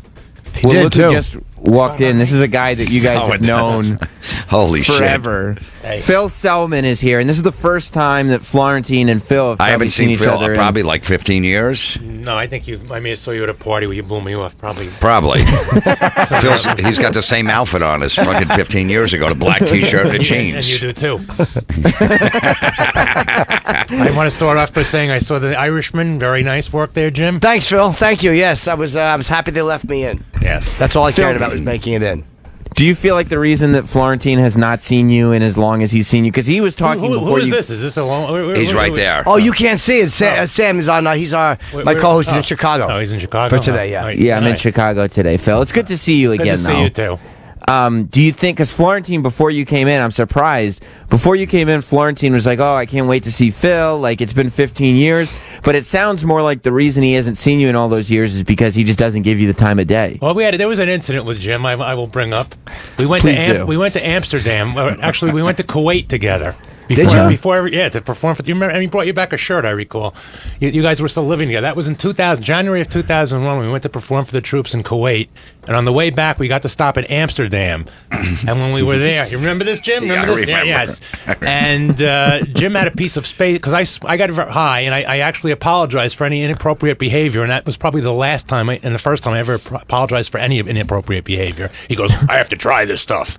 So he eats a piece of space cake and he's singing and dancing down the streets. Then 20 minutes later he goes, I'm afraid. I'm afraid. I'm afraid. What's going to happen? I said, well, the worst thing that could happen is you'll die, but that's probably not going to happen because it was too early to go to hookers. We were there like early. The hookers with like one tooth were at that time, and I wasn't high enough. And then we come back, and then he was supposed to do a gig for me the next day. And I believe it was back with the Opie and Anthony when there was that football. Remember there was some kind of a football thing? XFL, yeah. Right. So he canceled me at the last minute, and I sent him an email, and I said I should have let you die in Amsterdam, and I feel things have never been the same since. I didn't mean that. It was just part of the Phil Selman charm. Yeah. And Jim has never been the same since then. I felt he turned on me since then. You recall that, Jim? Yeah, let me fill in the blanks. So we have a 6-hour layover in Amsterdam, come back from Kuwait. We perform for the troops over there, and Phil wants to get a hooker. And I wasn't interested in the hookers. I had a girlfriend at the time, and I said I wanted to go to a record store to get like import heavy metal records in Amsterdam. I got to be honest, I would have enjoyed Phil's company more. I know. That's all I wanted to do. I really wanted to get high. It was high and a hooker, in alphabetical order. Right, but there was a changeover with the hookers, like at 7 or 8 in the morning. Yeah, there was a changeover where they mop up all the place or clean them out. So you have to wait till like 9 o'clock to get a hooker, and we're there like 7:30. So Phil goes into a little a coffee shop, to go get high, and I go, I'll take a little of that space cake or whatever. It was some hash cake, right? Yeah. And I don't do drugs. So I took a little piece. I'm like, yeah, this would be fine. And next thing I know, I'm fucking flying. I'm like, all right, Phil, you're gonna go get your hooker. I'm gonna go to the record store. We'll meet up later. No, you didn't want me to leave you. You were. This was before I started tripping. Right. So about a half hour, I'm fucking. Yeah, I was dancing down the street. Yeah, he was dancing. And I don't dance. Very I don't dance ever. No, and I never apologized, so that was good. But you do remember you got very scared. Yeah, so then all of a sudden I started tripping about 40 minutes in. I'm out of my fucking mind. I'm seeing things. I'm freaking out. I'm like, Phil, you can't leave me. He's like, I'm going to get a hooker. I go, you can't leave me. Don't. And he just walked me around Amsterdam for like 3 hours. Holding his hand. Holding my hand. And he never got a hooker. We had to get back on a plane and go back to the States. How long of a layover did you have? We had about, I don't know, maybe it wasn't 6 hours. Maybe it was 5 hours. It was enough. That's why he goes there to get import heavy metal records. That's why I wanted to go. And Phil didn't get a hooker. That's bullshit. No, it's true. They don't even have records in Europe. What are you talking about? No, because we went to the store and it wasn't open yet. I was freaking. I'm like, all right, I'll go eat some hash cake with you. And I felt so bad on the way home because he was so mad at me on the flight from Amsterdam back to New York. That he didn't get a hooker. I was like, Phil, if you want me to jerk you off, and he fucking, I go, I'll just jerk you off. You did jerk me off. You don't remember? You were so high. I really felt like I should give him a hand job. That he was so mad that he couldn't get a hooker. He had to babysit me for like 3 hours. How long of a flight is that high? Like, imagine if you're all paranoid and fucked up and you got to get back on a plane. It's better when you're high. Everything is better when you're high. No, it wore off about 3 hours. By the time we got back to the airport, I felt fine. It feels like, oh, now you feel fine. And then he goes to me. Then he goes to me. I'm glad I'm with a professional, a professional drug addict, to be able to help him. But then, of course, I also remember the time. Remember when we went to West Virginia? Remember the time in West Virginia, and I met one of the most beautiful girls I have ever met. That blonde. Remember, and we were in, I think it was like Morgantown or something. Right. And remember then I'm like calling her, and then like she's not getting back to me, and it was like snowing and 4 degrees outside, and you go, I'm going to go outside. I don't want to be in here for this. Because I was unhappy. You remember that girl was gorgeous. She was a gorgeous blonde. You forgot that? Yeah, I forget. Well, yeah. Well, I didn't get. I don't even think he remembers me. No, I don't think Jim. He forgets all your memories. I don't. But you never. I'm hooked the up one who with did her. the drugs, and he doesn't remember. But you have a didn't good hook memory, up with her, though. Not that time. Then I did. When I came back again, I did. And then, of course, after that, don't ever contact me again. But that's a typical part for the course. The girl said that? Yeah, pretty much. Well, she was like married. It turned out she was married. Her husband was paralyzed. He went like parachuting out of a plane. So I knew he wasn't. I knew he wasn't going to come and get me. He wasn't going to hurt me. But the girl was gorgeous. God, this girl. I sent her like a Vermont teddy bear as a comedian with a leather jacket and a microphone. Yuck. And she sent one in a wheelchair. And then she sends me this letter. She goes, "My personal life is none of your business." I said, "Well, I guess having sex wasn't really part of the personal life either." But that was like one of the best looking girls. She looked like Christina Applegate in her heyday, because you hooked up with one that was not as attractive. Probably. Shocker. Wait, you sent her a Vermont teddy bear? Yes, She got mad? What? She got mad about that? Yeah, she was mad because what happened was the second time when she came to see me after I had sex with her the first time, she brought another girl with her. And this girl was like wacky, and that was in my drinking days. So I just like said, "Oh, get that crazy fucking girl out of here. I just want to be with you." And then you're a horrible, horrible person, and the rest is history. Phil, is it possible that it was you were putting more emotion behind it because she was so attractive that you were like, "Oh, I'll send her a Vermont teddy bear"? No, like, I wanted to get her romantic. back. I wanted to like have. Right. I did have sex with her. I did. She was gorgeous. This girl was like. Right. She was one of the best looking girls I ever. But she was just using you for your body. Of course she was. There's nothing wrong with that. And Phil's charm on stage. Right, But so.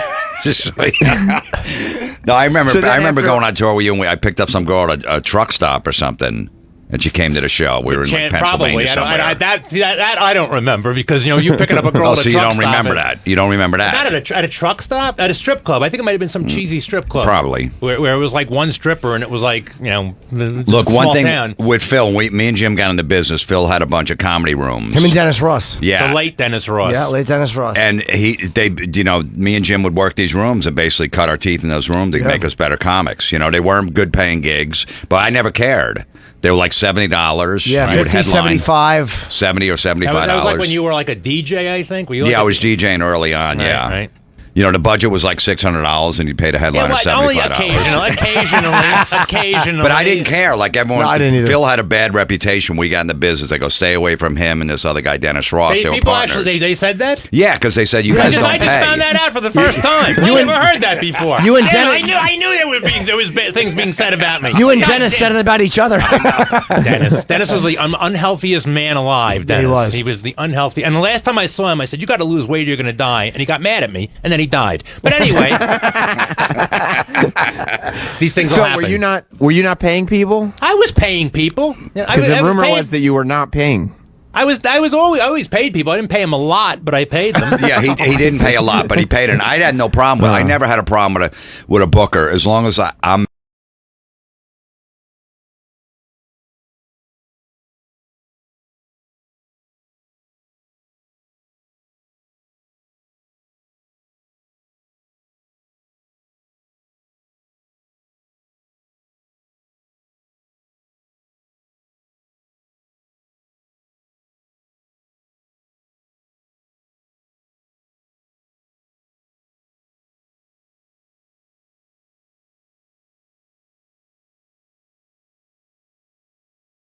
And me and Jim would work these rooms and basically cut our teeth in those rooms to make us better comics. You know, they weren't good paying gigs, but I never cared. They were like $70. Yeah, You would 50, headline 75. $70 or $75. That was like when you were like a DJ, I think. Were you like I was DJing early on. Yeah. Right. You know, the budget was like $600, and you paid a headliner $75. Only occasionally. But I didn't care. Like everyone, No, I didn't either. Phil had a bad reputation. We got in the business. They go, stay away from him and this other guy, Dennis Ross. They were People partners. actually, they said that? Yeah, because they said you guys don't I pay. just found that out for the first time. I never heard that before. You and Damn, Dennis- I knew there was things being said about me. You and God Dennis damn. said it about each other. Dennis was the unhealthiest man alive. Dennis. He was the unhealthy. And the last time I saw him, I said, "You got to lose weight, or you're going to die." And he got mad at me, and then he died. But anyway, these things will happen. Were you not paying people? I was paying people. Because the rumor was that you were not paying. I always paid people. I didn't pay them a lot, but I paid them. Yeah, he didn't pay a lot, but he paid, and I had no problem with. I never had a problem with a booker as long as I'm making what I want to make. I don't give a shit what the other guy makes. So people would always badmouth Phil like he's taking all the money, the big budget, whatever the budget But is. I had taking Ross most as a partner, and generally there was another agent involved, so it was all a lot of pieces coming out of the pie there. So it Well, wasn't, you knew that Phil was taking a lot of it when he would go, "Don't ask the club owner to get paid at the end of the night," because he didn't want the club to know how much we were getting paid. That wasn't me. You're confusing me with some other shyster bookers. That's not me. Look, I have nothing but great things to say about Phil. 'Cause I know, but then even why if did you stop? they weren't the best gigs. They were like No, shitty they were- sports no, they were bars or terrible. whatever. They were tough. Betty's Fireside was like the worst one of all of them. Yeah. I only did that once, and I actually did okay. That was a legendarily bad gig in Denville, New Jersey. And it's still there. I like every place that I don't perform at anymore to be out of business. Yeah. City Steam in Hartford finally closed. Did it really? I've been praying for years because they wouldn't bring me back there. Did that close? Yes, it did. They used to be Brown and Thompson. Yeah, it's done. They stopped. There was a gig in. That gig probably went for. Yeah, when did it close? Like a month ago. Wow, the whole the No, business the whole closed. the place is still there. It's going to become like some kind of a brewery or something. Ah. But no more comedy. But they have the Funny Bone in Manchester. So that shut them down. That shut them down Good. finally. The Phil Selman curse finally hit. Yeah, Sometimes it takes a while. It takes a while, but it happened. It does. So, Sam, Phil would be up on stage and he had his watch on. If he was featuring, he would do middle, and he would do 30 minutes. And he would just he'd look at his watch like 9 times during the set. I have 20, now I look at my watch 8 times. He's like, I have 23 minutes left. He would say that to the He audience. goes, I still do that. That's part of my charm. He goes, I hate all you, and I got 3 minutes left. And then he'd go into his next joke. It was the best. Now, Phil, I mean, you guys. It seems like you and Florentine are all friends and everything. Why did the falling out happen? You think it's because they canceled. When I said to them, you Yeah. should die, I said I should have let you die. Once again, I've said probably worse things to you, but for some reason that seemed to bother him. So You took that personally, Florentine? No. Hey, no, because I remember you were working with Dice at the Beacon, and can you get me in? No, there are no free tickets available, and I know, and you wouldn't get me in there. And I said he's turned on me. Wow, you didn't get him tickets? You remember like when you I remember the time like when you were having your child, and I sent you a nice message. I said, "Do you know who the father is?" Oh, yeah. I do And we remember went that. back and forth. Yeah, that was funny. Yeah, that's right. How old is your kid now? He's 9. He's 9 years old. Yeah. I thought he was like 30 by now. Have you ever come close? Are you in a Come close to relationship what? now? Kids No. or having? I go to the Asian massage parlors in Flushing. Oh, you do? I have a whore named Jing Jing. I literally have a card like Subway. Every time I go there, she X's out one of the things, and the 10th time is free. I'm up to 3 times. True. How much is it? $120. I will not pay more than $120. That's the what I will Does she pay give for you? this. Do you go for the full massage? No, I don't need a massage. I just need to be blown and fucked. Oh, There's no massage. I can massage myself. Right, but I like to. I'd rather a massage first and then get Yeah, get nice the hand- massage. No, relax. if that's what you want, but I have priorities. I'm very busy. I've got got to get prepared for my next time to come back here in 2 years. I'm a busy man. Someone's a very busy man. I feel so naive. I assumed it was just a massage and maybe at the end a hand release, but you're saying it's You're far a more Jewish than that. guy. You've never been to a massage parlor? Come on. He's not Jewish. He just looks Jewish. He's not Jewish? No, Sam's No. not Jewish. No, I'm not. No, he's actually Oh, anti-Semitic. I don't like him anymore then. I thought he was a Jew. No, he looks Jewish. Okay. Phil, I noticed I was looking at your Twitter because that's how you really got in touch with us. You were trying to get the Phil Selman Twitter army to gather up and let us know that you wanted to come back on the show. Yes. Which, I mean, you could have just asked. And that I really did. went- I have been asking. I thought I was Brennan. I No. thought I was Kevin Brennan. Phil and I were going back and forth, and we'll make it happen. I'm glad to have Phil back. I'm glad to be back. The only But man here's who's my ever que- helped me. Jim Norton is the only person in real show business that has ever helped me. Why does nobody help you? Because you've worked with Chris Rock, you've worked with Adam Sandler, you've worked with Jerry Seinfeld. Why is Jim Norton the only one that's ever helped you? Because Jim Norton is a saint and a god. I see. But you booked all these famous I've given guys, up. right? I've given up on Adam Sandler. I'm happy to say I have finally given up. And what pleases me is every time when I go to the movies, because I go to the movies a lot, and every time they show that coming attraction for that Cut Gems movies, people go, "He's not a serious actor. That's going to suck." And I get very pleased. You're happy when I'm they very say happy about that. Yes, yeah, Adam Sandler. I've given up on Adam Sandler, and I'm not chasing anybody anymore. I'm old now. My birthday. My birthday was last week. Happy birthday. Thank you. I'm somewhere between your age and Voss's age. We won't Oh. say exactly how old I am, but my car got hit on the day of my birthday, and I got sick. What'd you do for your birthday? I went to a birthday party for a friend who has the same birthday as mine. I come out at 2 o'clock in the morning. Somebody knocked my mirror off down on the Lower East Side. $500.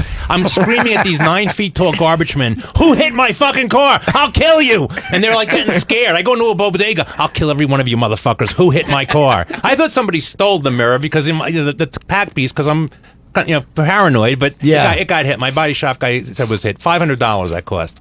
What'd you get for your birthday? I bought myself an iPad. That's nice. Yeah, and that's So your birthday cost you about $1,500.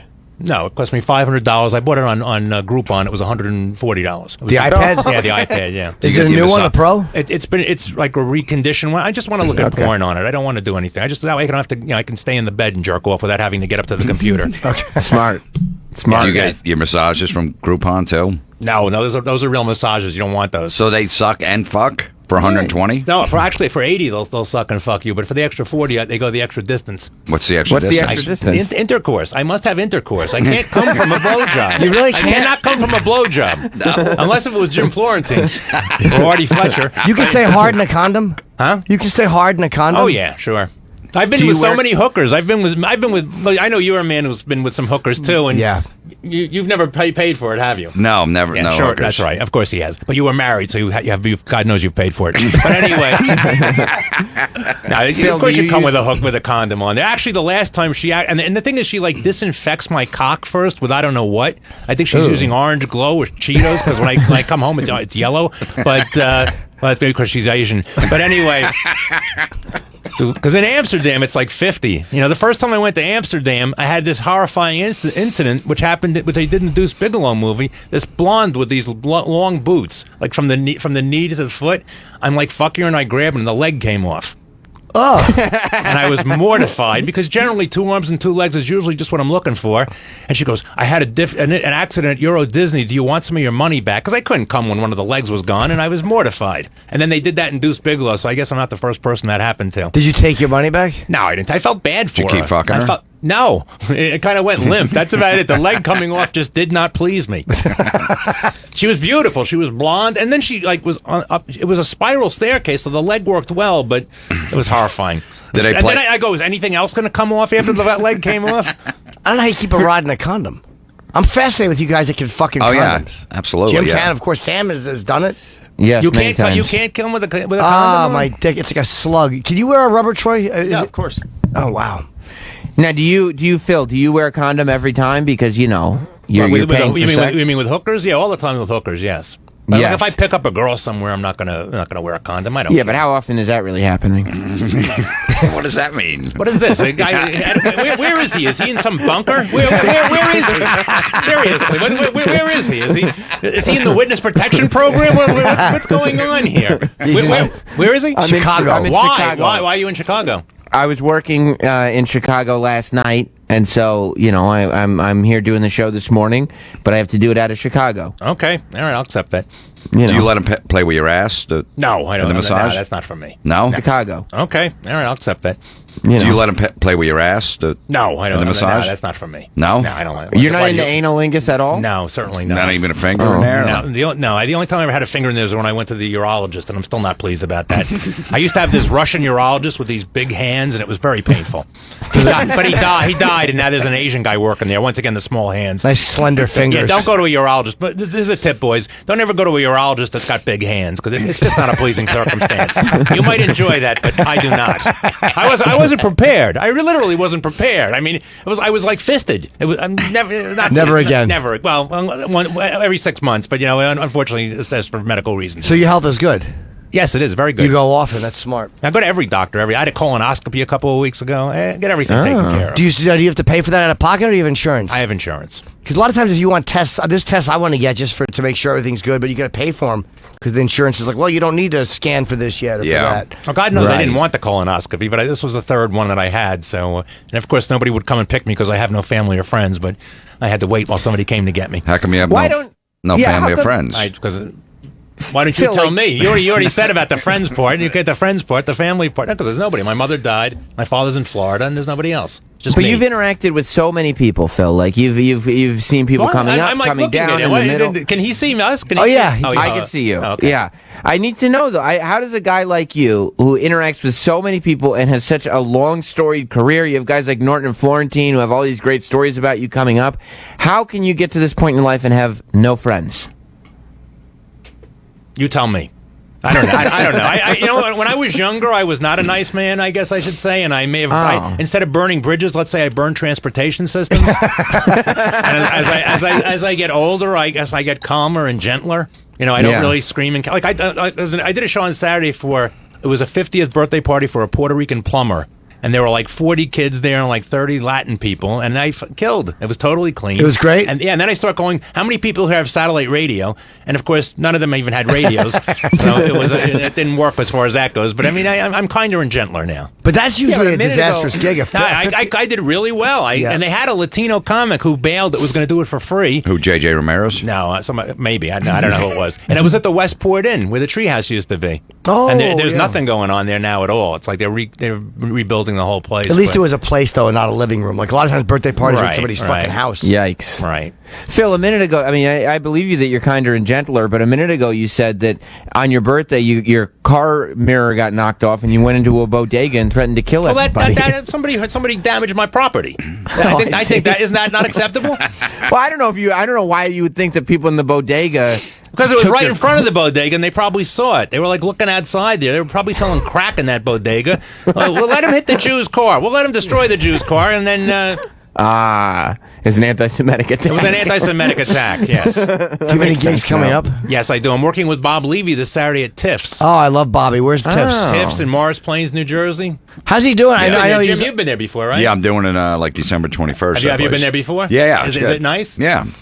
And I'm going to be December 20th and 21st at Fat Boys Comedy Club in Houston, headlining there. Okay. The last Nice. time I went to Houston, I was with Sam Kinison, Bill Hicks, and Otto and George. So Wow. they were all dead. So I hope nothing happens to me this time.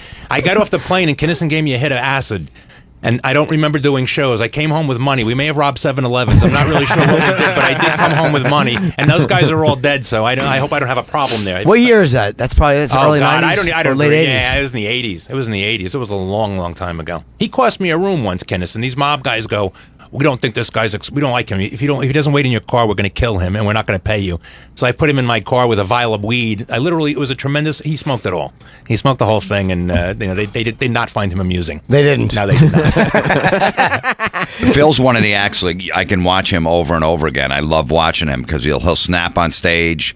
He's angry with the audience. It's all like working off the crowd now. It's all like screaming and carrying on now. It's all more of that kind of stuff now. Like I have a website, Corporate Roaster. It's all about that kind of stuff now. Let's go to that website and see it. I have not seen your website. I still remember some. CorporatePhilSalmon.com, Corporate Roaster. I still remember some of your jokes. What were they? I don't know. If I tell him and he's still doing them, he's going to be mad. Oh, yeah, that's true. Do you remember my impression of a frog accountant? Yes, Yep. a frog accountant. Frog accountant. Debit, credit. Debit, credit. Thank you. Save for the end. That kills when there's an accountant in the audience.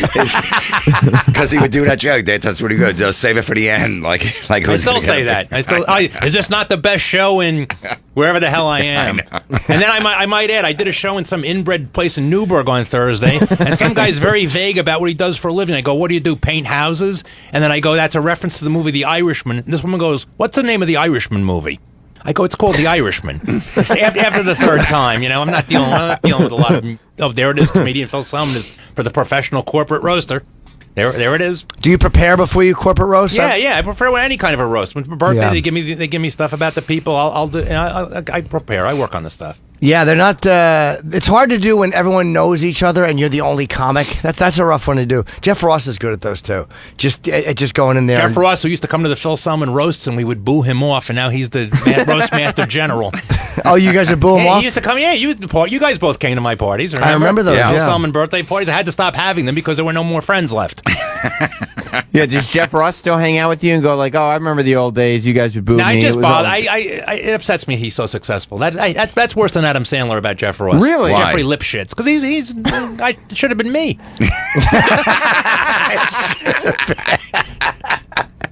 You think he could have Jeff's career? I'm better than him. I'm better at roasting people than he is. Yeah, but he's very, very famous for it. I mean, when you think roasting... had that third fucking very in there, didn't you, Sam? He is good. Jeff's a good roaster. He's very likable, too. Maybe Are you saying I'm not likable, Florentine? I mean, I think you are. I'm surprised you were able to get corporateroaster.com and that Jeff Ross didn't already own it. It's almost one of those things, like I'm sure there have been situations you've been in where a business would hire you to be the roaster, and they're like, oh, we got this guy Phil Selman, he's going to come in and roast us. I actually have people thinking I'm going to bring chicken. Seriously. I figure... Like I'm fucking Kenny Rogers. Fucking Kenny Rogers Selman. Yes, the roaster. Yeah, what do you want, that the dark meat or the white meat? I figured that they would come to you and they'd be like, oh, he's going to do like what Jeff Ross does. I was doing what Jeff Ross does before fucking Jeff Ross. Oh, I don't know. When he was Jeffrey Lipschitz. Okay, well, all I know That's his is real name. It is, yes. When I see on TV, I see Jeff Ross, I see he's got historical roast. He's got a Netflix show roasting. Did you know? No, I did not. I don't have Netflix. That's why I went to the movie theater to see The Irishman. I don't have Netflix. Where'd you see it? You should get Netflix. I saw it in the movie. They actually showed it in the movie theater in Suffern where I live. Oh, yeah. And they filmed it on that street. They actually filmed there, like when you were going and shaking down different businesses, so you could see the marquee in the background, and then everybody claps every time. I mean, come on, give me a fucking break. Nobody knows. Who cares? Like it's like one of those big old theaters, like there's a vaudeville theater. Oh, I see. Okay, you can see the theater. So I was playing there. You can see the marquee in the background. They film a lot of movies. They did the Meyerowitz, the one with Adam Sandler and Ray Romano, the Meyerowitz thing. Oh, that was very good. Oh, yeah, they film a lot of stuff because it looks like an old town. Woody Allen, I remember, he filmed Zelig there, and I walk up and I go, "You're Woody Allen." He goes, "No, I'm not." Of course, it was Woody Allen, but that was the marrying the Asian stepdaughter days. Didn't you book Ray Romano in the beginning? Yes, I gave Ray Romano, Chris Rock, and Adam Sandler. I gave them all three of them their first paid gigs. Did any of them talk to you anymore? No, nobody talks. Roseanne mentioned my name on the Arsenio Hall show. If I wasn't, she goes, well, if you weren't a big star, what would you be doing here? I'd be working for Phil Selman. Arsenio said, who? And she goes, I rest my case. And I tried to contact her, but I guess Tom Arnold was afraid I was going to try to steal her away from him. Jim, you and I got to talk to Ray Romano just recently at the Irishman premiere. That was fun. We did, yeah. Ray's doing very, very well. He is. He's a great actor. I mean, he's actually really good. I never tried to get a hold of Ray Romano. Chris Rock still owes me money. He didn't make it to a gig, and I said, he owes me $75. I go, I'll take a check. How much does he owe you? $75. $75. I had a gig right outside the Lincoln Tunnel. He went to the Jersey Shore. And never made. He kept calling up and laughing because he couldn't find it. And it cost me money. Joe Vega did an hour and a half, and Nancy Parker was terrified that they were going to end up in a ravine somewhere. How funny is Vega? Vega was one of the naturally funniest guys ever. Great. Yeah, Joey Vega. He could literally just sit on a stool and fucking. He didn't care what anybody did in front of him. He was really amazing. Every time He's I still worked with him, amazing. he'd go, "This is my cousin."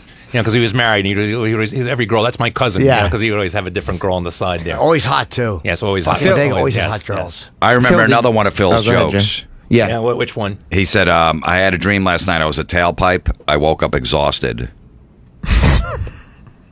Yes. I loved it. I still remember it 15 years later. Phil, Yes. do you know that Chris Rock put Jim and Norton and me in his movie? That was fun, right, Jim? Oh, yeah. That High Five movie? Yeah, the Is that top what it was five, called? Yeah, I don't know, top was it? five. Yeah. High Five. Top yeah, five. Top five. Yeah, that movie made about $8. Not because of you guys. No, I but- understand. It's just Yeah, a fun they experience, shot it yeah. in their studio. Oh, they shot it here? Yeah, me, Yeah. Sam, and Anthony were in it. Yeah, yeah. That's Not, pretty cool, man. okay, I mean, I guess. It was nice. Have you tried to reach out to him? To who? Chris? I Yeah, saw about him. the money. I saw him at a Christmas party at Stand Up New York, and he goes, "I haven't got any money. Give me a check." You Some kind of confronted a him about the writing money? gig. I confronted him about the You money. did? Of course I did. I've been known to get physically violent when somebody owes me money. I remember Melvin George. I was going to kill Melvin George. He paid me. He owed me money, Melvin George. How much did he owe you? Like $100. I have it all. But back in the days when I booked all those things, that people would have to send me the commissions, and I kept very good track of it because You Ross did. couldn't do that. Ross. Yeah, is but busy. Phil, Yeah. do you ever think that maybe it's not worth it? You What? know what I mean? Like maybe getting this angry is not worth I'm 75, 100 bucks. calmer and gentler now. As I said, I don't get as upset anymore. I see. I am kinder and gentler. But now. you wanted your money. If you I got- wanted my money. It know. wasn't right. It wasn't right. They shouldn't have kept my money. Yeah, if somebody owes you, somebody owes you. You shouldn't be taken advantage of, I don't think. No, I don't think anybody should. I have a guy who did body work on my car. He owes me $2,000. I'm going to get him one day. I'm waiting. How does he owe you money if he did body work? Because he did a bad job and I had to go pay. I hit a deer. I hit a deer in Paramus by Kohl's. There's no fucking deer by Kohl's. They must have been shopping or something. And I thought it was going to go through the windshield and kill me. I saw my light flash before my eyes, and it wasn't very interesting. But then it flew like over the roof, the hood, and then it looked like I hit a person. Somebody goes, "Did you call the police?" I don't think the deer had insurance. I know it had dough. Anyway. But this guy, so he did bad work on my car, and I got a judgment. And of course, that doesn't mean you ever collect, but I'll get the money eventually. It's on the list. Oh, you did get the judgment. I got the judgment, but I didn't get the money. So I put him out of business. He wasn't a licensed body shop, so they came in with guns and they fined him $10,000. I put him out of business. And he should have just paid you. Yes, he should have. He should have just done the work the right way. Done the work proper. Right. He didn't match the paint. The piece was. He goes, "It's the sunlight." I go, "It's the sunlight that's showing me it's not right." Were you happy to put him out of business? Yes. See, the Yes. problem was he was an Irish body shop guy. You have to go to an Italian guy for body work. There are just certain ethnicities you need. You want a Right. Jewish accountant. You want an Italian guy who's going to kill somebody for you. There are just certain things you need certain ethnicities Right. for. And Irish is not the body shop. No, certainly not. nationality. He was. Yeah, he had been arrested for like drunk boating over the weekend. Never a good sign. No, not at all. No. Have you ever thought, Phil, about taking some of these disputes and taking them to one of those court Yes, TV I was shows? on People's Court. I was actually Were on you? People's Court, and I lost. What were you on for? What happened? I agreed to do a host to be a wedding MC for a young black couple, and I'm not a wedding MC. So they go, "You don't have to do anything. Just announce the people, the names, and maybe just get up and dance." So I always get paid up front. I have to be paid up front. And they didn't pay me up front. They go, "We're honorable people." So after about an hour, the woman comes up and goes, "We'll give you half." I go, "I need all my money." So I stayed the whole time, and when it was over, the mother started screaming, "You're a con man! You're a con man!" Started screaming at me in the middle of the wedding. So I went and filed in small claims. Why'd you say you were a con man? I said, "I'm evidently not a successful one because you're not paying me because I wasn't a wedding MC. I'm still not a wedding MC." You know, Did you not do it right? Is that what it was? I didn't. Are you going to play the so-and-so game? No, because I'm not a wedding MC. I wore a suit. I was very professional. It was like 100 degrees outside. So I go on People's Court, and I lost because I thought they were going to let me be funny. And I brought my late friend, the Uncle Jimmy Mack, who died with Oh, with Tracy Morgan. And he had nothing to do with the case, but I had a 6'5" black man as a visual. I felt it would help me. That I, you know. Oh, you guys were friends. Yeah, we were very close friends, and I thought I was going to be funny, and she just made me look like a schmuck, and I lost. But I still got more money than I would have by going to court. How did she make you look bad? She just did. She didn't. They didn't side. You know. Was it Judge Marilyn Milian? Yes. Where was that shot? Just in Connecticut, like in where they do Jerry Springer. The courtroom is made out of cardboard. And I had my final words at the end, you know, with the guy. He goes, "What are your final words?" I go, "Life is all about karma. When she gets divorced and married next time, I will not come and MC that wedding." Is that what you said? Yes. Do we see that, Troy? I was looking for it. No, you can't. You're not going to find that. I've paid people to destroy that. Oh, it's not good. not my best hour. What year is it? It was like. I guess about 6 years ago. I was literally, just as we were talking, thinking about how great you would be as a person. I've on the always People's won. Court. I've won. That's like the only time that I always win because I put on the suit and they think I'm a lawyer. You know, it was when I graduated from college. I was either go to law school or become a comedian. Obviously, I made the wrong choice. Did you ever get married? No. No girlfriend? Not at the moment, no. I'm taking a break. I'm taking a break right now. Why are you taking a break? Yeah. I just am. I'm a busy man. You know, I'm just a busy man. The internet dating is not That's not working true. as much. The internet dating is not working so much anymore. But It's not. I feel like in my declining years, which are like next week, I'll be looking to get married. No children, but definitely looking to get married. I was dating a 23-year-old 2 years ago. What happened? Wow. I don't know. I didn't go to her high school graduation. It was over. I didn't want to meet her family. No, her college graduation. I don't know. She was too young. Are you faithful? Yes. You are. I am faithful. So you don't go to massage parlors? Not when I'm involved in it. Not when I'm in a relationship. So you hide the punch card? Well, I didn't have the punch card then. I have the punch card now. It's been 2 years. And to tell you, it's funny. When I went there the last time, she had an eye infection, so she's wearing these big sunglasses. And I'm fucking her when she's got these big sunglasses on. It was like a scene out of a Quentin Tarantino movie. This Asian broad's wearing sunglasses, and I'm fucking her. I guess the shine off my cock was too much for her. She had an eye infection. Fucking thing. I never touch above the neck. Of course not. Yeah, it's a hooker. It's a hooker. I don't want to understand. get diseased. How long No, do that you makes last sense. with them? Long enough. You know, and the thing is, she had the timer going, and I go, "Can you make me some food now, since there's still some time on the clock?" Do you kiss them? No, well, not that one, but you know, Some girls do that. I have kissed hookers in the past, but you know, Yeah, me too. not in recent. You go times. down on them? No, certainly not. Why? You don't do. No, you don't. I go, have, you, sure. no, you're Yeah. you're one step above me when I it comes have to that in my guy. life, I don't yeah. go down on them. I don't. So you go to the same one every time? Well, the this same one I've girl? gone to 3 times. But I wanted to go out. I said, "It's my birthday. We should go out." And I said, "Oh, you only want me to see you when I'm paying you." I got nasty with her. You did? Yeah, but what did you say? What did she say when you said that we should go out? It's my birthday. She said yes, but then I don't think she speaks English very well. So But why would you get upset? It'd be like somebody coming to one of your shows and then being like, "Oh, I guess what? You only tell me jokes when I'm paying you." You'd be like, "Yeah, of course. That's my job." Like, why should she want to? I think it's a different thing. Sex is a much more personal, intimate thing, as Not opposed when to, you're as paying opposed to for my it. dick jokes. Are you comparing my dick jokes to my actual dick in sex? That's a different scenario, my friend. You're crossing the line wherever the fuck you are back there, in that bunker that you're in Chicago. I'm at AM 1160. Hope for your life. Good luck to you. Anyway, hope for your life.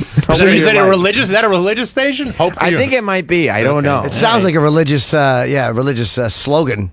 Yeah. So you want to kind of be involved at this point with some I'd like to get married. 25, 30-year-old woman, maybe a little, I 35. think 40. I think 40 is Nothing over good. 40? What about a girl with kids or no? No, I don't. I hate kids.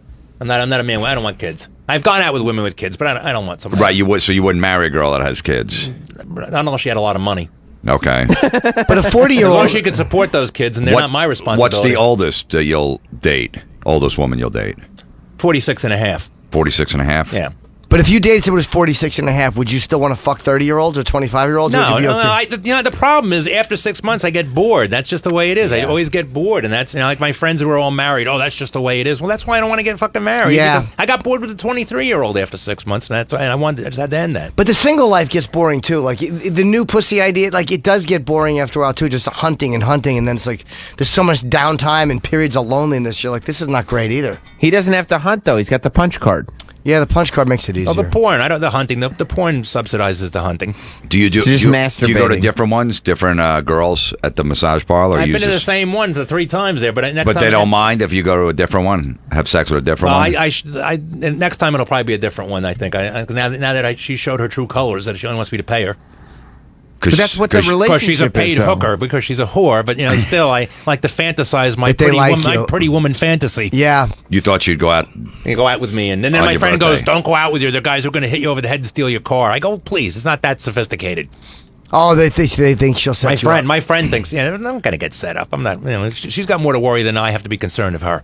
So why don't you want to? You want? Sorry, Sam. Do you want an Asian wife or a girlfriend, or you don't care about? I like it. I ethnicity? just have this Asian fetish. I You like do. these sharking videos where they rip off their clothes though in the streets in China. I've seen those. Yeah, it really pleases me. Yeah, That's tough. I like that you were talking to your friend about her, though. It makes me feel like you have like feelings for her. That's very romantic. That you were sitting there with your friend, going, "Yeah, I'm going to ask her out," and your friend was giving you this advice. That's very sweet, Phil. Thank you. Were you hurt when she said no? Yes. You are. How did she say no? No. I mean, she just came out with no. Yes, it didn't even get beyond that point. We just didn't really go into any severe details there. But you wouldn't I mean, like Norton, that anyway. have You you- wouldn't waste your time with that because the girl, you know that when she goes back, she's going to be fucking somebody. So why don't you go on a dating site? Well, I have done the dating sites. you Like have. I was actually dating a girl who was Chinese, who cleaned my house the best anybody ever did. The sex was good. She paid for everything, but she did work at a massage parlor, and she lied to me from the beginning. So that bothered me. If she was honest from the beginning, it would have been okay. But So you're okay with some girl working at a massage parlor jerking as long as guys she's off? bringing home a paycheck, I don't care whose cock she's sucking. See, that would make me jealous. It wouldn't make you jealous? No, No? because Wow. that's business. But then do you kiss her when she comes home? Only if she washes her mouth. That would drive me crazy. So, like during the day, you'd be like, she could be fucking somebody right now. Mm-hmm. It wouldn't bother you. I dated when I was in my 20s. I dated a very, very high class hooker that I met at a comedy workshop, who was a Playboy bunny, and who had like fake tits. I think she was one of the first people that had fake tits. I didn't even realize at the time. And I would drive her to places when she would fuck people, and she would go, "Oh, I fuck you because you're so good." And I went out with another one who was a dominatrix who didn't charge me. How long did you date them for? The first one probably for about a year. The second one for about 6 months. But she was the second one was the alcohol bisexual bulimic coke dealer. Oh, a lot of issues going on there. Yeah, that's a lot of baggage. All those. Like One of those things I would is hard. take her out to dinner, and she would order a lobster. I said, "You're going to throw it up. Just have a peanut butter and jelly sandwich." Phil, when you're dating these sex workers, do you like to hear the When I'm stories? dating these sex workers, it sounds like an episode of Dateline. What the fuck? When you're dating these sex workers, That's what they are. They're no, sex but I don't really workers, and you date. date I only them. dated like one or two. I haven't made it a That's habit true. of You dating. just told us two. Yeah, but that was like a million years ago. That was a very, very, very long time ago. My question is, when you were dating these sex When you have. workers, Yes. yeah, It didn't bother me. No, I do you don't- like them to tell you the stories? Do you have a bit of a cuckold no, thing I don't going want to on? talk about my stories either. I don't want to talk about my bad Okay. shows. I want to hear about their bad fucks. We'll call it even. You just kind I don't. Yeah, I don't. I just dropped her off. I remember. Sorry, I'm no, sorry. it's okay. Okay. Travis, did that dump go through? Okay, yeah. Okay. Only He was because the Jeffrey Epstein of his time, shall we say? But he was a billionaire. Some guy was. Yeah, this guy. Yeah, Okay. Allegedly. So you would drop her off, I would drop her off there at the townhouse that he lived and in. you'd pick her up Well, afterwards? she'd come back on her own. Okay. I'd wait for her at the place there. She lived on 31st around the corner from... That's a nice boyfriend. Yeah. Yeah, she lived. That is she a lived- nice There used to be a boyfriend. club called the Good Times. That was the first place I started at. Where is that? Where was It's that? now the Moondance Diner. It's on 31st and 3rd. Okay, I've heard of Good Times. I never went there. Yeah, it was owned by Rick Newman. Rick Newman was one of the owners of that place. I knew him. Didn't he live on the Upper East Side? Or he also He owned owned Catch a Rising Star. Right? Yeah, I would yeah, see him around. yeah. He was always very nice to me. But I don't do the club, but I kind of knew him. And then there was a guy named Lonnie who used to run Scores. Yeah, I remember Lonnie. Okay, Yeah, I Lonnie knew was the Lonnie. manager of that place. And he said, "Selman, you shouldn't be doing comedy. You're not a funny man." That was bad advice. Very bad advice. So what year did you start? Well, I started in 1981. It was 81. I just saw a picture. It might have been Joey Cola on Facebook, but it was a great picture from like the old East Side comedy in 1981. Actually, it was fucking Eddie Murphy and what was his name? Woods, Bob Woods. That was the first death that bothered me. I was very close to Bob Woods. I never met him. He died. He was I think a great guy. Before he died in the late 80s. He died right? at the Carousel in Ocean City. He died in 1988. Yes, but Otto used to talk about him all the time. I loved Bob Woods, and I worked with Eddie Murphy too. Eddie Murphy tried to have me thrown out of the comic strip once. Did you think that he was going to make it, Eddie Murphy, when you saw him? Of course not. I never thought anybody was going to make it. I saw Star Wars in a sneak preview. I go, this isn't going to be successful. What do I know? I know absolutely nothing. And then myself and Bob Woods, we went to Eddie Murphy's house. He lived in Alpine. I used to have a room called Susie's. I think that was before both of your times. But and Eddie Murphy lived like up the road, and he had a big gate around the house, and he had a camera, and he goes, Bob Woods, you're allowed in my house. Phil Selman, I don't want you in my house, you motherfucker. So I was glad to see that the man became successful and still dislikes me. So he didn't let you in the house? He did not let me. He did not let me in the house. No. Well, Phil, you probably thought you were going to make it, though, right? I never thought I was going to make it. I never thought I was going to make it. Are you kidding me? Oh, okay. So you're not 100% off. This is the pinnacle. This is the pinnacle of success for me right here. This is the biggest thing I've done. And you guys laugh. Yeah. So the picture. Have you ever?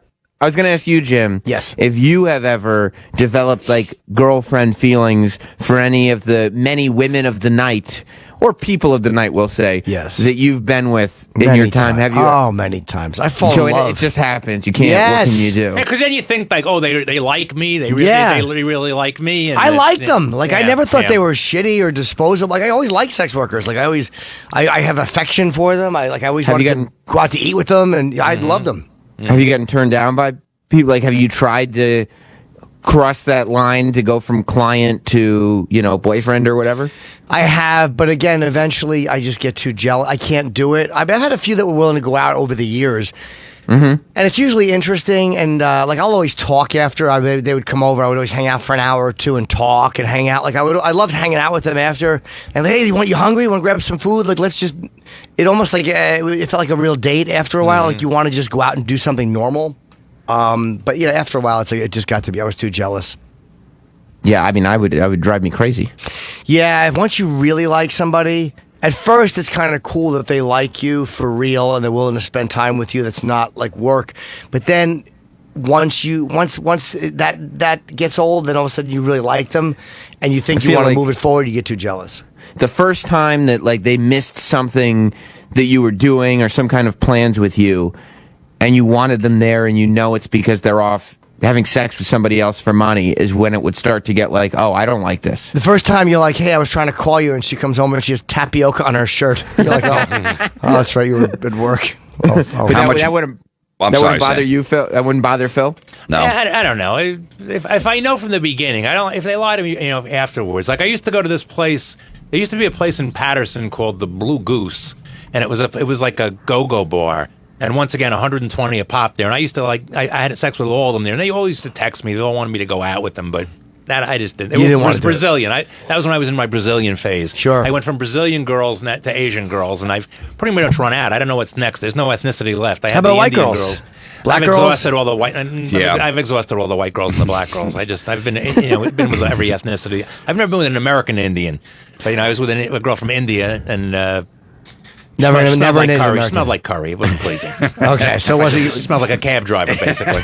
Oh my God! So how much money you think you've spent on hookers? Would you say if you had a guess in your life? Massage parlors, hookers, all that stuff. A goodly amount. They were all the same. I haven't tried Tinder. I'm ready to try Tinder. Get on Tinder. Yeah. Well, how about 90 Day Fiance? Did you ever see that? I didn't like that one. I didn't care for that show. I watched it.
that you were doing or some kind of plans with you, and you wanted them there, and you know it's because they're off having sex with somebody else for money, is when it would start to get like, oh, I don't like this. Blue Goose, and it was like a go-go bar.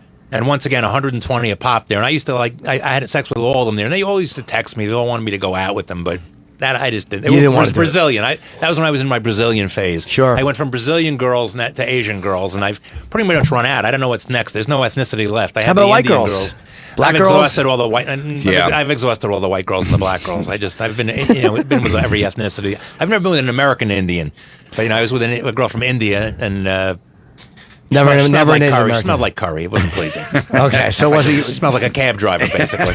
Oh my God! Bill, how much money you think you've spent on hookers? Would you say if you had a guess in your life? Massage parlors, hookers, all that stuff. A goodly amount. A goodly amount. 50 grand. Probably enough to put a kid through college for possibly back in the days when it was. So why don't you go back on the dating site? I mean, it's free, isn't it? Just to go on Tinder or jump on Tinder. They were all the same. I haven't tried Tinder. I'm ready to try Tinder. Get on Tinder. Yeah. Well, how about 90 Day Fiance? You ever see that? You Yeah, could maybe... I didn't like that one. I don't know. I didn't care for that show. I watched it and I didn't really. Care It didn't for that. resonate. No, Okay. it did not. Why? I don't know. It seems a little contrived. Some of it is, yeah. The original, the older ones, where you didn't know if the couple was going to work or not work. That kind of now it feels like every one is a train wreck. It's like, all right, I like a train wreck, but I like to see a good one too, because then that makes the train wrecks a little less predictable, as opposed. But what do you think? You're gonna try Tinder? Yeah, I'm going to try Tinder. Tinder's a little for young people, though. Phil, I don't know if it's going to work. Are you saying I'm old, Jim? No, but I'm just saying. Tinder is for young That's a people. good You point. got to get Bumble is the one you're going to. Yeah. I am 48 years old on my dating profile. Of course you lie. But I look young. I look. You look like you're in your 40s. Well preserved. What? What? You're at. He's looking through the fucking periscope of a submarine. You can't see good from there. Look at that he's in a bunker. It's in a bunker. I've met Phil. At no point in my life, I've met Phil in person once, and I'm talking to him here. At no point have I ever thought he was in his 40s. I think Phil looks. How old do you think I look? How old do I look there, Sam? I would say mid to late 50s. Fuck you. But anyway, I don't want to fuck you anyway, so it doesn't really matter. It doesn't make a difference there. Probably inching more towards late, but go on. Whatever. It doesn't. He hurt me now. He's hurt me now. At least Voss isn't here this time. I'm very pleased that Voss is not here. I would love Voss too, but I love when my old friends are all together. It makes me happy. I know Voss longer than everybody. I have to say, I knew Voss introduced me to Ross. I know Voss. Did you know Voss when he was doing drugs? Or? Yeah, he was funny when he was doing drugs. You saw? So you did know he was him. much funnier when he was doing drugs. Yeah. Oh yeah. Did you know that he let a guy suck his dick for drugs? Shocker. You're not surprised? Don't most people that do drugs like that willing to do stuff like that? Did you know who was his friend that he used to... Frankie Bastille? I didn't know him. I knew Frankie Bastille. The first time we worked together, we drive down to the village, and he gives me this thing to smoke because I thought it was pot. I've always been a big pot smoker, and I smoke it, and I literally feel sizzling in my head and see like stars. I go, what was that? He goes, that was angel dust. Angel dust? I don't want to smoke angel dust. And I was not happy about that. The Keith Richards of comedy, he was Frank Bastille, Bastille, that way, Voss talks about him a lot. There's guys like him and Woods. They died, I think, right before I got in, and But Bastille lasted a pretty long time. I mean, he was a heroin addict. Was he into the 90s? Did he last? Yeah, he lived into the 90s. He was the one who actually said he was going to die of cancer, and then went on the Tonight Show, and then he didn't die. He was like the first person to do that scam. Or really? The first and last person to do that scam. He said he had cancer? Yeah, he had cancer, and then he got all this stuff, and then he didn't die. That's pretty smart. Do you still smoke pot? Yes, I still smoke pot. Yeah, you smoked from back in the day, from the beginning. I haven't had a drink in 16 and a half years since I got arrested with Jimmy Walker of Good Times fame. Why'd you get arrested? That was my second drunk driving. Oh, you were driving him? No, we were working together. He's just bad luck. It was in Hudson, New York. That was my second drunk driving arrest. I had it spaced out like a bankruptcy. Was it before or after the gig? It was after the gig. I picked up two girls after the gig, and I was going to go to this house next door and have sex with them. And then the neighbor, the other person goes, "I don't know him. He can't come to my house." So the girl goes, "I live a mile from the place." So I drive them, and a cop pulled me over immediately. Ah. And I was not, shall we say, a cordial person. And they put the handcuffs on so tight that my wrists were black and blue for like 2 months. So wait, they cuffed you, and you didn't get to fuck the girl? No, and they're going, they were ugly. I was going to fuck both of them. Did you ever go back and fuck them? I went back, and then they were ugly, and I didn't fuck them. Oh, okay. But I haven't had a drink in 16 and a half years. All right, Do you so still it worked hang out. out? You still hang out with J.J. Walker?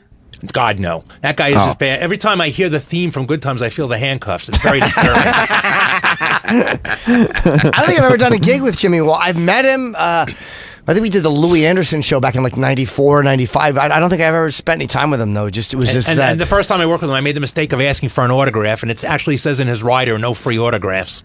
Really? No, Roger Paul handles him, Jimmy Walker. Oh, Roger handles him? Yeah, okay. Yeah. So how much did he charge you? I wasn't going to pay him. Unless there was a blowjob involved, he wasn't getting any money. Did he do the autograph? I didn't take the autograph. I didn't want it. I wasn't paying him any money. Oh, he said it will cost you? No, he said it's going to cost you. He goes, I have to pay for it.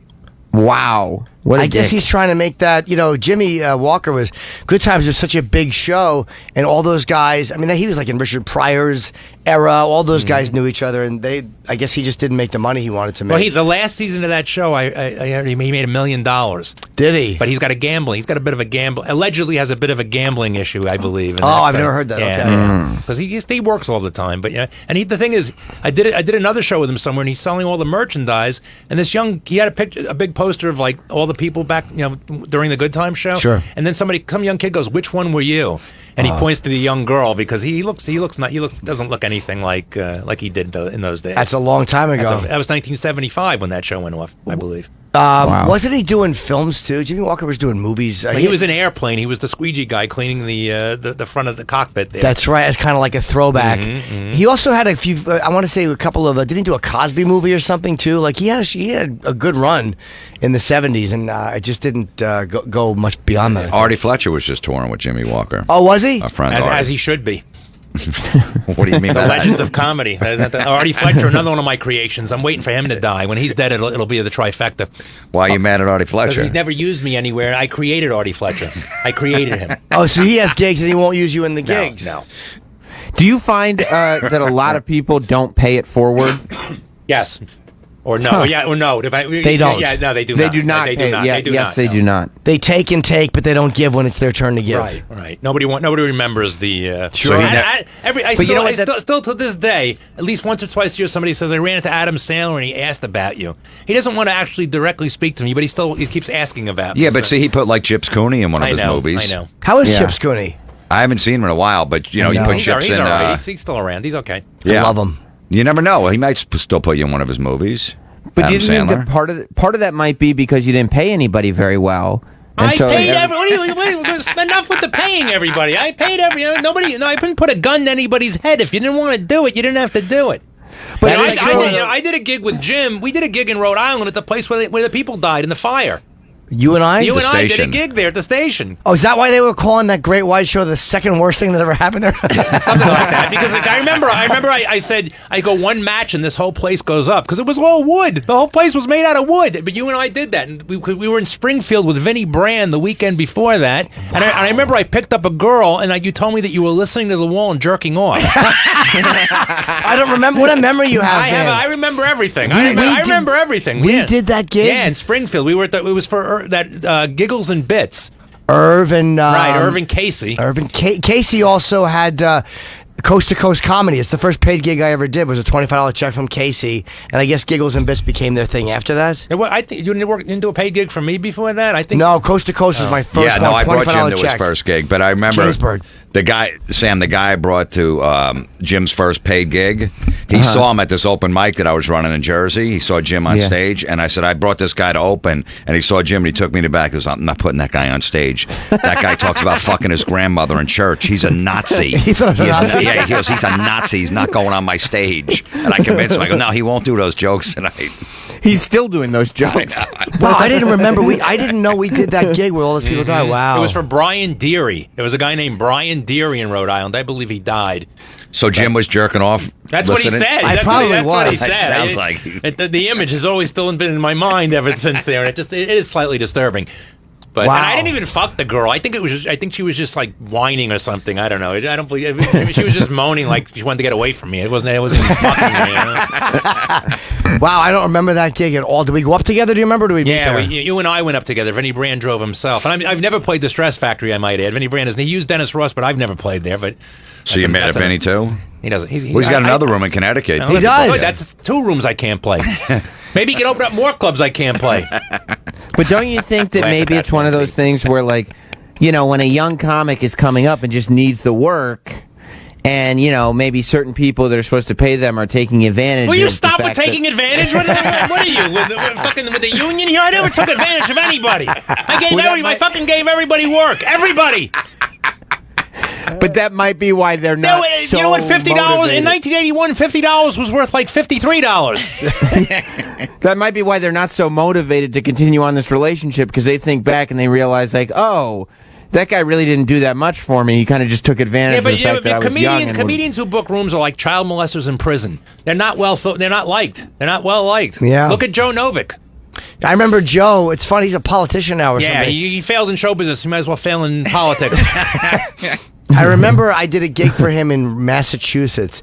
It's weird the stuff you remember. And I was the MC, and there was a feature and a headliner who I don't remember. I think the feature was a woman, and I took my girlfriend Tina at the time with me. And Joey came up last minute because someone dropped out, and he's like, "Hey man, I got to take your room." I'm like, "But I'm supposed to have a room." He's like, "We only get 2 rooms, and I'm taking it because the other guy dropped out, so you have no room." So he left me and my girlfriend without a room, and I remember the feature let us stay with her. She got like 2 beds in her room. I remember that. I just wish I remember who she was. But yeah, that was my memory of Joey. Yeah, that's shitty. Yeah. Now, look, one thing with Phil, he didn't pay great money, but you knew, like I said before, you knew going in. You always got paid. You could have turned down the gig if you didn't like the money. And I had no problem with it. I'm like, whatever he's making, he's been around a long time. He's giving me an opportunity. You always got food and drinks. Yeah, we got food and drinks, and it was like $70. You made a living doing Selman gigs. John Shula had a couple of gigs. Yeah. Phil.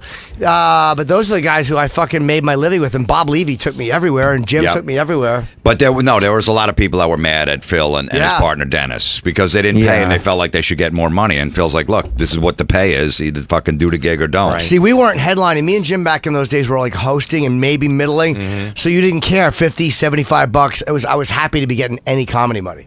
I didn't give a fuck. Phil, do you think looking back on it that skimming off the top and taking that extra money? I wasn't skimming off the top. Gee, what is this? This is a Bruder hearing? What the fuck? Why is he badgering me? Why is this fucking guy bothering? Guy who I never fucking had any dealings with is fucking torturing me. Why? What did I ever do to you, Roberts? Do you think it was worth it? Jesus. I hope you never get out of that fucking studio. I hope they fill it with water when you're done with the show. Jesus Christ.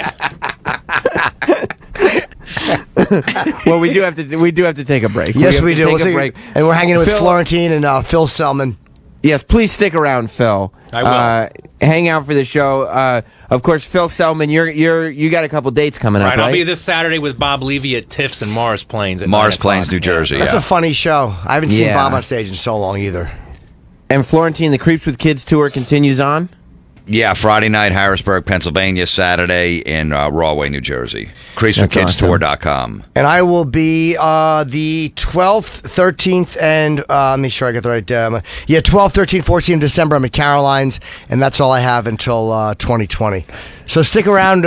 Sam's in Chicago. Me and Jim are hanging out, and Phil Selman, who I'm happy you're back, Phil, is hanging out. This is a really enjoyable show, and we'll be right back. We'll be back with more Jim Norton and Sam Roberts. Hi, I'm Dr. Emily Morse from Sex with Emily, and I'm here to help you up your sex game. You might be thinking you don't need any help. Well, think again. Maybe you thought a threesome was just for fantasies. You want to know once and for all if size really matters? Don't 503788. Yeah, I like doing it, man. Oh, yeah, we watched it. Oh, yeah. And by the way, Travis, what's his name? Travis Scott. Travis Scott. Jim Florentine is with us. Phil Selman is with us, a man that took Jim Florentine and Jim Norton from the bowels of comedy hell to the superstardom, and Phil Selman is yeah. in the bowels. Yeah, no, Phil Selman is still there in the bowels. I had the colonoscopy. The bowels are they keep coming. It is like a family reunion this morning. Yes. Seeing the Norton and Florentine and Phil Selman all together. It's amazing, guys. It's like the Rat Pack back together. I love the guys I started with, man. Like the guys that Eddie Gambino. I saw him a few years ago. He's still around. Gemini, all these guys that of course Levy. I love these guys that I probably wouldn't be a comic. Gemini, all these guys that of course Levy. I love these guys that I probably wouldn't be a comic without all these guys. These are the guys that got me started. Did you know, Phil Selman, that once while they were traveling together, I believe it was Jim Norton and Bob Levy ejaculated onto a television screen and left it for Jim Florentine to find. Did you know that? I did not know that, but I'm so glad you shared that with me. Tracy's at the Bowman. That was the gig. God, the Tracy's at the Bowman is where I brought Adam Sandler as my opening act. Was it really? That was my missed opportunity there. What happened at that scenario? And that was a 3-hour car ride back and forth.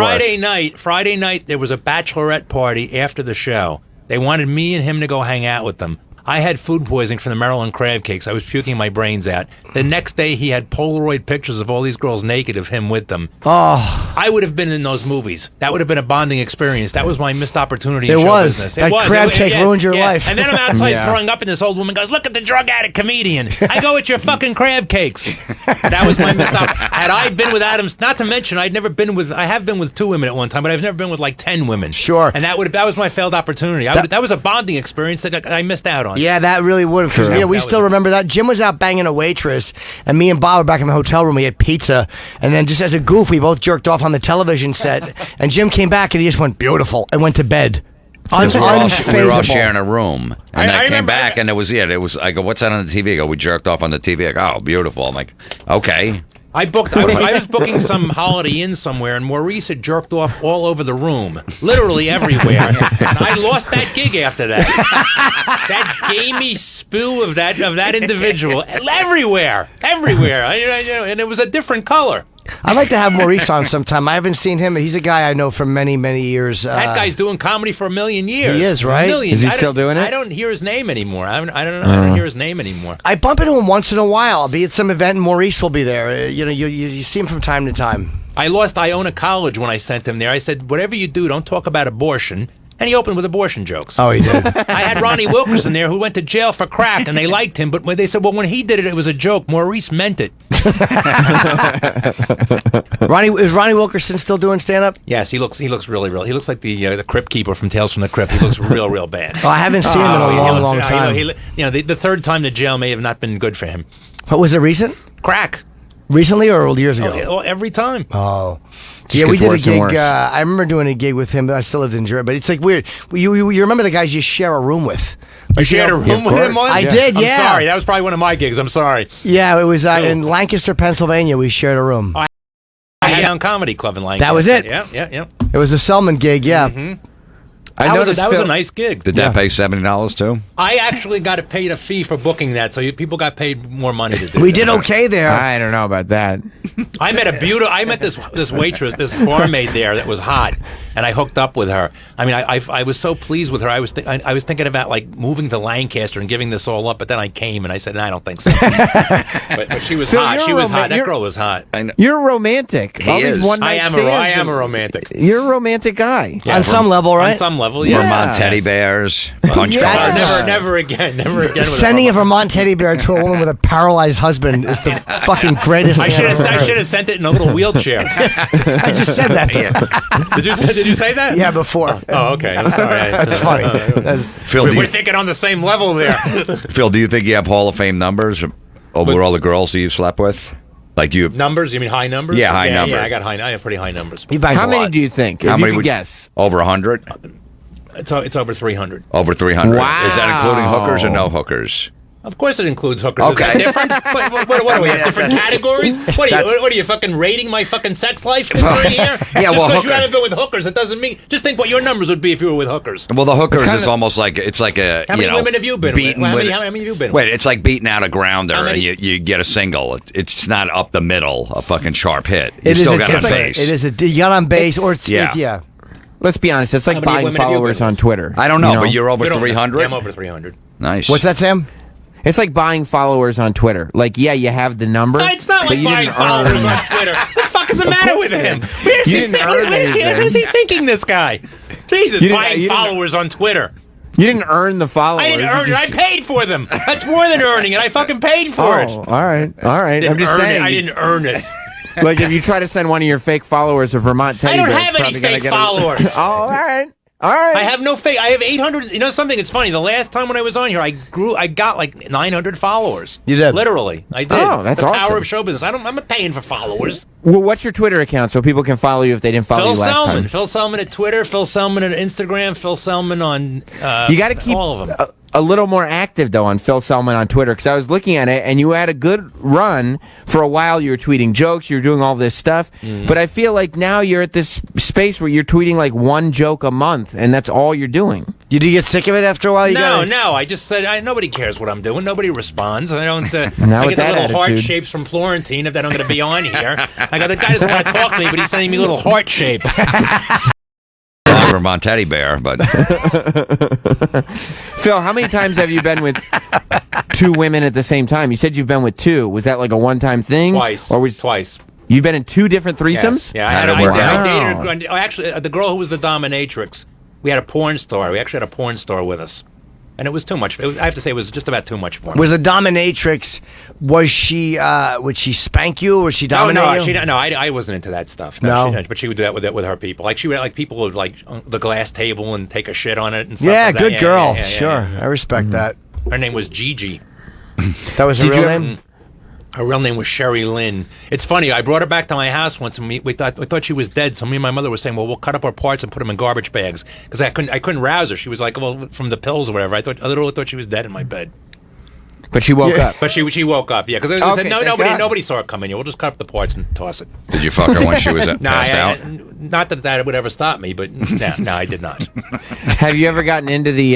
So the first time I met her, I met her at the Limelight. And we went back to her house. I came 23 times. What? I swear to God, I came 23 times. And I inflamed my prostate. I had to go to the doctor. It felt like torn paper. I literally 23 came times? 20. And I how came long? 20 in like Yeah. an 8-hour period. I Oh, my literally God. came 23 times. So- and my car got towed. When I came out there, my car had been towed, but I guess it was worth it. So wait a minute. So you banged her that many times? You can Yeah, just in one. Yeah, I kept because the thing is, when it got daylight, there were naked pictures of women on the walls. So I go, "Where am I?" I'm very pleased. You were happy. I was very happy. 23 times. I swear to God, I came 20, but I inflamed my prostate. It felt like torn. It felt like torn paper down there. I mean, I can't even imagine that you were still enjoying it after like 19, 20, 21. I enjoyed it every time. It was free. Wow. Were you banging? Could you bang for a long time? Yeah, I can go for a fairly long time. Yes. With a condom or without? Either or. Especially if you're doing it. I mean, you know, the 18th time, you're probably really lasting. I guess, but I was chafed, and as I said, and inflamed because I went to the doctor, and he goes, "You can't come that many times." Did you come? Were you wearing a condom with her? No. Did you come in her? Yeah, of course. I came in her. I came on her. I came on the pictures. I came everywhere. I came when they towed. And the best part, when my car was towed, I go there, and this fat black woman thought I was Jerry Seinfeld, and she rushed me through. She goes, "You Jerry Seinfeld." Whatever works. So you were chafed and inflamed, but very pleased. Very pleased. I see. What about the second time you had the two girls? The second time was also somebody that was that through her. Another that one there. Why'd you break up with her? I think she broke up with me. I don't know because she was just too. It was got to be too. Yeah, much. I would think so. This is years ago. After I thought she was dead, that's literally when I thought she was dead in my bed. It was like a little. Oh, and she kind of got heavy. She gained a bit of weight. So you didn't like her anymore? I didn't like her anymore. She put some pounds on. Probably all the loads you pumped into her. I think she stopped doing coke or whatever. But she was real hot initially, but then she wasn't so attractive. I remember I remember the days of the toll booth. She was blowing. She would like to blow me while I would be paying the toll. She did. Wow. Yes. Did that bother you? Not at all. I couldn't do it. I don't care. You know, whatever. What do I mean, I've never filmed myself because God forbid I may want to run for political office one day. But I don't care. Did any of the guys ever say anything at the toll booth? No, they enjoyed it. They did. I remember one time the guy goes, "Just go through. Just go through." It was like the guy was pleased.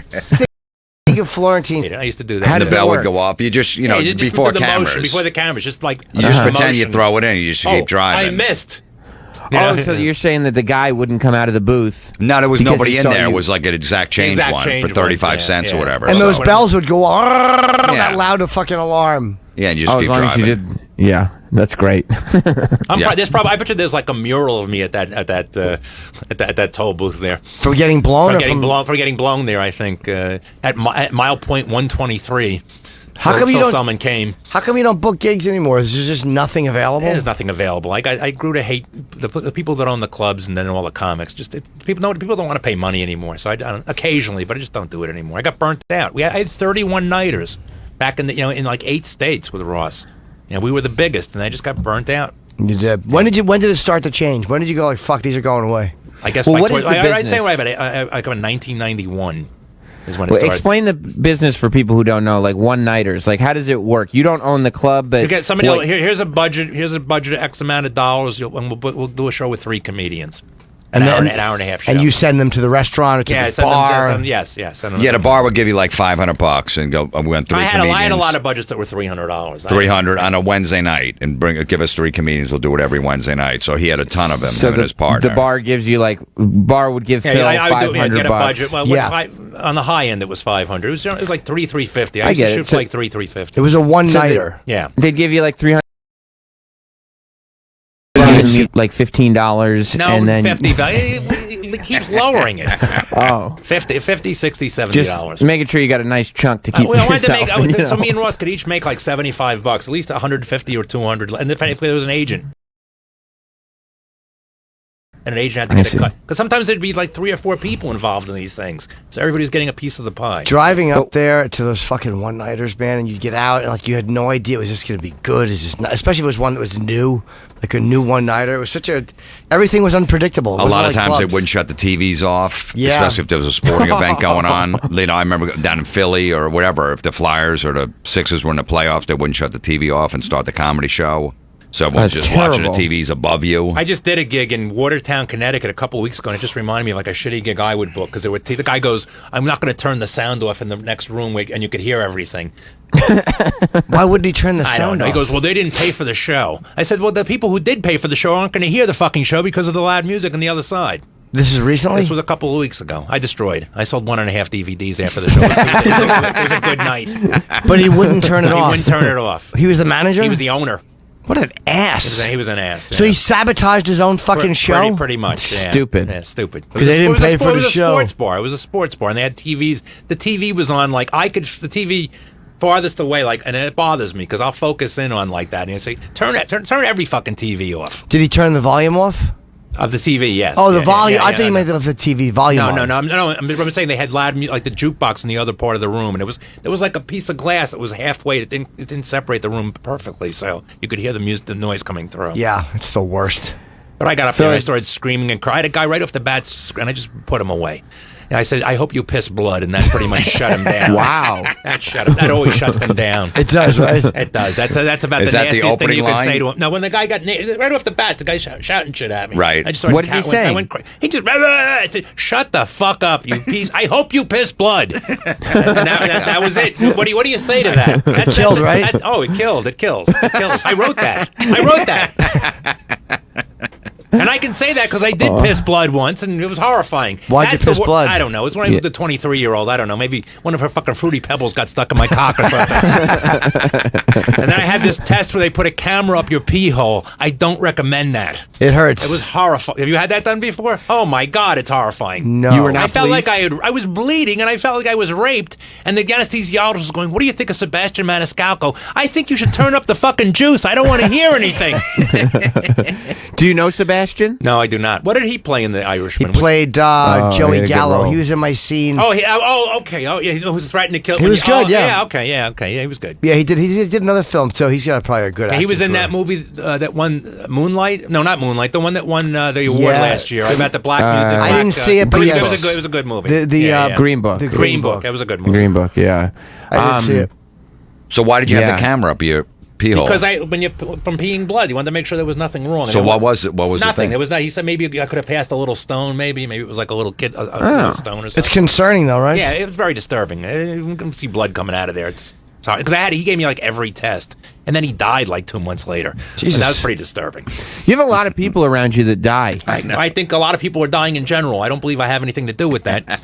Well, I mean, you come on and we've been talking to you for like an hour, and you've mentioned at least 15 people that have died. I'm fucking old. People are dying around me. I'm Hey, now you're old. 48. I'm fucking old. That's right. I'm 48 in dog years. Count the rings around my cock, as Otto would say.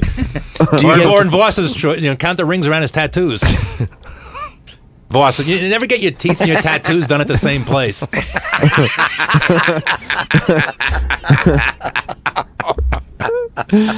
You wish death on Artie I shared Fletcher. a room with Voss with his first wife. I mean, we shared a room when he had with the first wife. I shared a room with him, and I remember in Allentown. Wow. That's early 90s. That was a long time ago. Yeah. That was the 80s. That was a long time ago. And then I remember I worked with Ron Bennington. I did a show with Ron Bennington and a hypnotist, and there were like 8 people at this place, and there was nobody for the guy to hypnotize, so it was a very short show. When was this? And Ron Bennington's going, that guy's not a real hypnotist. There are no fucking real hypnotists. In the 80s? It was in the 80s, yeah. He's never had me on his show. He's never had me on his show. Down in Florida? No, he was up here. This was before he went down to Florida. It was a long time ago. He's doing the Creep Ron's for the on Kids tour tour. with- He's Yeah, amazing, Jim's man. a funny on stage. stand-up, man. Holy shit. He's funny. Murdering up there every night. He is, right? Yeah. He's great. Who Also, closed? Ron knows Somebody you. different person. I mean, he'd remember me from the day. He mentioned my name. He'd remember me I'll from the mention day. him. I'm going to see him on Maybe I Friday. can go on a second show in this building. I'll definitely mention him. Who headlines that show? Robert Kelly will go on last. Okay. He's got I don't know him. He's the only one that I don't know out of the. He's funny. Yeah, Robert's great. Does he Voss murders host? too. Does Voss Yeah, host? Voss. He likes to host. Voss. Voss is a great host. He is. So right? is there any place where people can go to see some of your brand of stand-up humor? Because there's a lot of people out there listening that may not. This Saturday I'll be at Tiff's in Morris Plains, New Jersey, with Bob Levy, 9:00 show. But is there a December spot 20th on- and 21st. What do you mean? Well, on the Christmas Eve, I will be doing the Jewish church with a choir behind me. I thought Jeff Ross was the corporate roaster. Anyway. I just have the name. He's the. So you think you're a better roaster Yes. than Jeff Ross? We booed him off at my parties. We booed him off. There were 2 people I had to tell to stop calling me because I couldn't use them. It was him and Bobby Allen Brooks and Shara Sampson. Who are they? Bobby Allen Brooks helps the real Kramer do the Kramer reality tour. You know the Kramer reality tour that they won the weekends? Yeah, he Did the characters Kenny based Kramer, the on- real Kramer, Kenny Kramer, who was a comic. He has a bus and he takes them to all the locations from Seinfeld. Wow, And really? he charges like $100 and something for it. So he makes a living in doing Yeah, he that. makes a living doing that. Yeah. Good for him, though. They took his name. Why'd you tell Jeff Ross Because not he to was call you? terrible. He was terrible back in those days. Okay, so maybe he wasn't good in the beginning, but I mean now He's you're still not funny. Talent has nothing to do. roasts too. He's got 2 Oh Netflix yeah, shows. why don't you blow him, Sam? Maybe you can fucking go I just think take a he's- direct flight and go blow him when you leave the little bunker. I just don't understand. If you're better than him, how come he does all the roast shows Because that he I was see? in the Friars Club. He schmoozed. I was a member of the Friars Club, and every time I went there, I was the most famous person there. You didn't like it? It was terrible. It was horrific. And then when they had that trouble, I just got out of there. And I'd already stopped drinking. Maybe if I was drinking, I might have liked it, but couldn't stand it. People like 105 years old. In that I place. know. I never. I've gone there a couple times for lunch. I always liked it, but I can't. Yeah, go they always there. wanted the younger guys to join. I never. They Yeah, did. Jeff was one who Yeah, joined he was early able, on. He was able. He was good. Lisa got Lisa the network Lampanelli, out of yep. there. Some people were able to network and get stuff out. Isn't of it there. also to the fact that they wanted you? I heard with a lot of the guys, they don't push you to wear suit jackets anymore because that was what a lot of the younger guys. Well, they were had coming to they wear. had the jackets for you to wear when you go in there. I think they still would want you to wear a jacket. when you No, go in they there. would. Yeah, I think so. I think I had one on when I went. I saw Dennis Farina there. That was kind I of. saw Dennis Farina in there too when he was doing Law and Order. That's where he was in there all the time. And the radio chick, remember the radio chick? I saw her. Leslie, in there. yeah, I like Leslie, I saw yeah. her in there too. And I saw Freddie Roman like once. You did. The interesting thing was when I got sworn in, Alan King had signed the paperwork, but he'd been dead for 3 years. How did he know I was going to be joining? They probably pre-signed a bunch. Sam, another guy that died around Phil. Alan King was 100 years old. Stop that. Another guy who died. No, nobody's actually died around me. I did have a period where I met all these people that died. I met Jerry Garcia 2 weeks before he died. I met Belushi a month before he died. And I met Divine a couple of weeks before it died. Where did you meet Garcia? At this. Oh, there used to be a place called Tattoo. There was a club called Tattoo on 50th Street. Oh, It was he's in like a New York. disco. It was a disco. Did you talk to him? Briefly. He Did didn't. you get want- weed from him? No, he didn't want to be bothered with me. He didn't. No, What'd none you of- say none to of him? them did. I said hello, and he reacted like Adam Sandler at a bar mitzvah. Keep walking. Like maybe he won't see us. Not happy to see you. He was like kind of out of it, you know. And then, as I said, and Belushi was already. He was like gray. I categorized the story. He had like this grayish hue to him. Did he? You know. And I hung out with Robin. The first time I went to Catch a Rising Star, Robin Williams comes up and he goes, "I think He's you're very dead funny." too. Let me finish my fucking story. And so we go back to the Pierre Hotel, me, him, and my friend. He was making the World According to Garp at the time, to tell you how long ago this was. Yes. We hung out all night, like, doing drugs, and he goes, call me tomorrow, I'm going to take care of you. I called him, he checked out of the hotel. Oh, no. He never took care of you? He never took care of me. He would be friendly when he would see me, but... he was always nice. He had this odor. I have to say, he was a gamey man. He had a gamey odor to him. Yeah, I've heard that. And he was a very hairy man also, I might add. He was. And I would see him, like, at the clubs. He goes, oh, how you doing? We got to get together. Yeah. And he never took any of my material, so I guess he really didn't like me. Well, I guess that's almost it for today. Yeah.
This morning in Chi-Town, in Chicagoland. Oh, okay.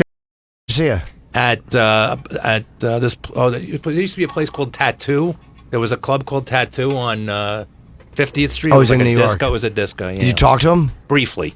He didn't. Did you get weed from him? No, he didn't want to be bothered with me. He didn't. No, What'd you say to him? I said hello, and he reacted like Adam Sandler at a bar mitzvah. Keep walking. Like maybe he won't see us. Not happy to see you. He was like kind of out of it, you know. And then, as I said, and Belushi he was like gray. I categorized him, so he had like this grayish hue to him. Did he? You know. And I hung out with Robin. The first time I went to Catch a Rising Star, Robin Williams comes up and he goes, "I think you're very funny." He's dead too. Let me finish my fucking story. And so we go back to the Pierre Hotel, me, him, and my friend. He was making the World According to Garp at the time, to tell you how long ago this was. Yes. We hung out all night, like, doing drugs, and he goes, call me tomorrow, I'm going to take care of you. I called him, he checked out of the hotel. Oh, no. He never took care of you? He never took care of me. He would be friendly when he would see me, but... he was always nice. He had this odor. I have to say, he was a gamey man. He had a gamey odor to him. Yeah, I've heard that. And he was a very hairy man also, I might add. He was. And I would see him, like, at the clubs. He goes, oh, how you doing? We got to get together. Yeah. And he never took any of my material, so I guess he really didn't like me. Well, I guess that's almost it for today. Yeah, I just don't understand. This is what I'm trying to put together. How can you have you've had so far, Phil, and it's far. Is that what you want to call it? Such a life? Yeah, I mean, I think it's such a life. You've interacted with so many people, but you have so many people in your life that are now dead. And there was someone, there are a lot of people in your life that are dead too. We all Not know this people that many. are dying. We all know people who are dying. But like so many people in your life that are dead, and then the people that are alive, Are not none of helping them will me. talk to you. No, but they won't even talk to you. How did that happen? I don't know. I guess I never learned how to win friends and influence people. See, I feel like you're not taking personal responsibility. I am but taking that's just- personal responsibility. I admit I was a prick in the earlier days. I was not a nice guy. I have gotten, as I get older, I don't let stuff bother me as much anymore. I don't call people and curse them out anymore. I realize it's not worth doing that. And I'm not. Do you used Why to are you do that? laughing at that, Florence? Yes, I did used to do that. Yes, I did. I hope you die. I sent that to you in an email, and it's never been the same. It was never the same after I that. never got mad about that. Oh, you ever got mad? You turned on me. You go, that's not right. That's I'm talking like him now. You were angry after I said that. I came from a place of love. No, I know.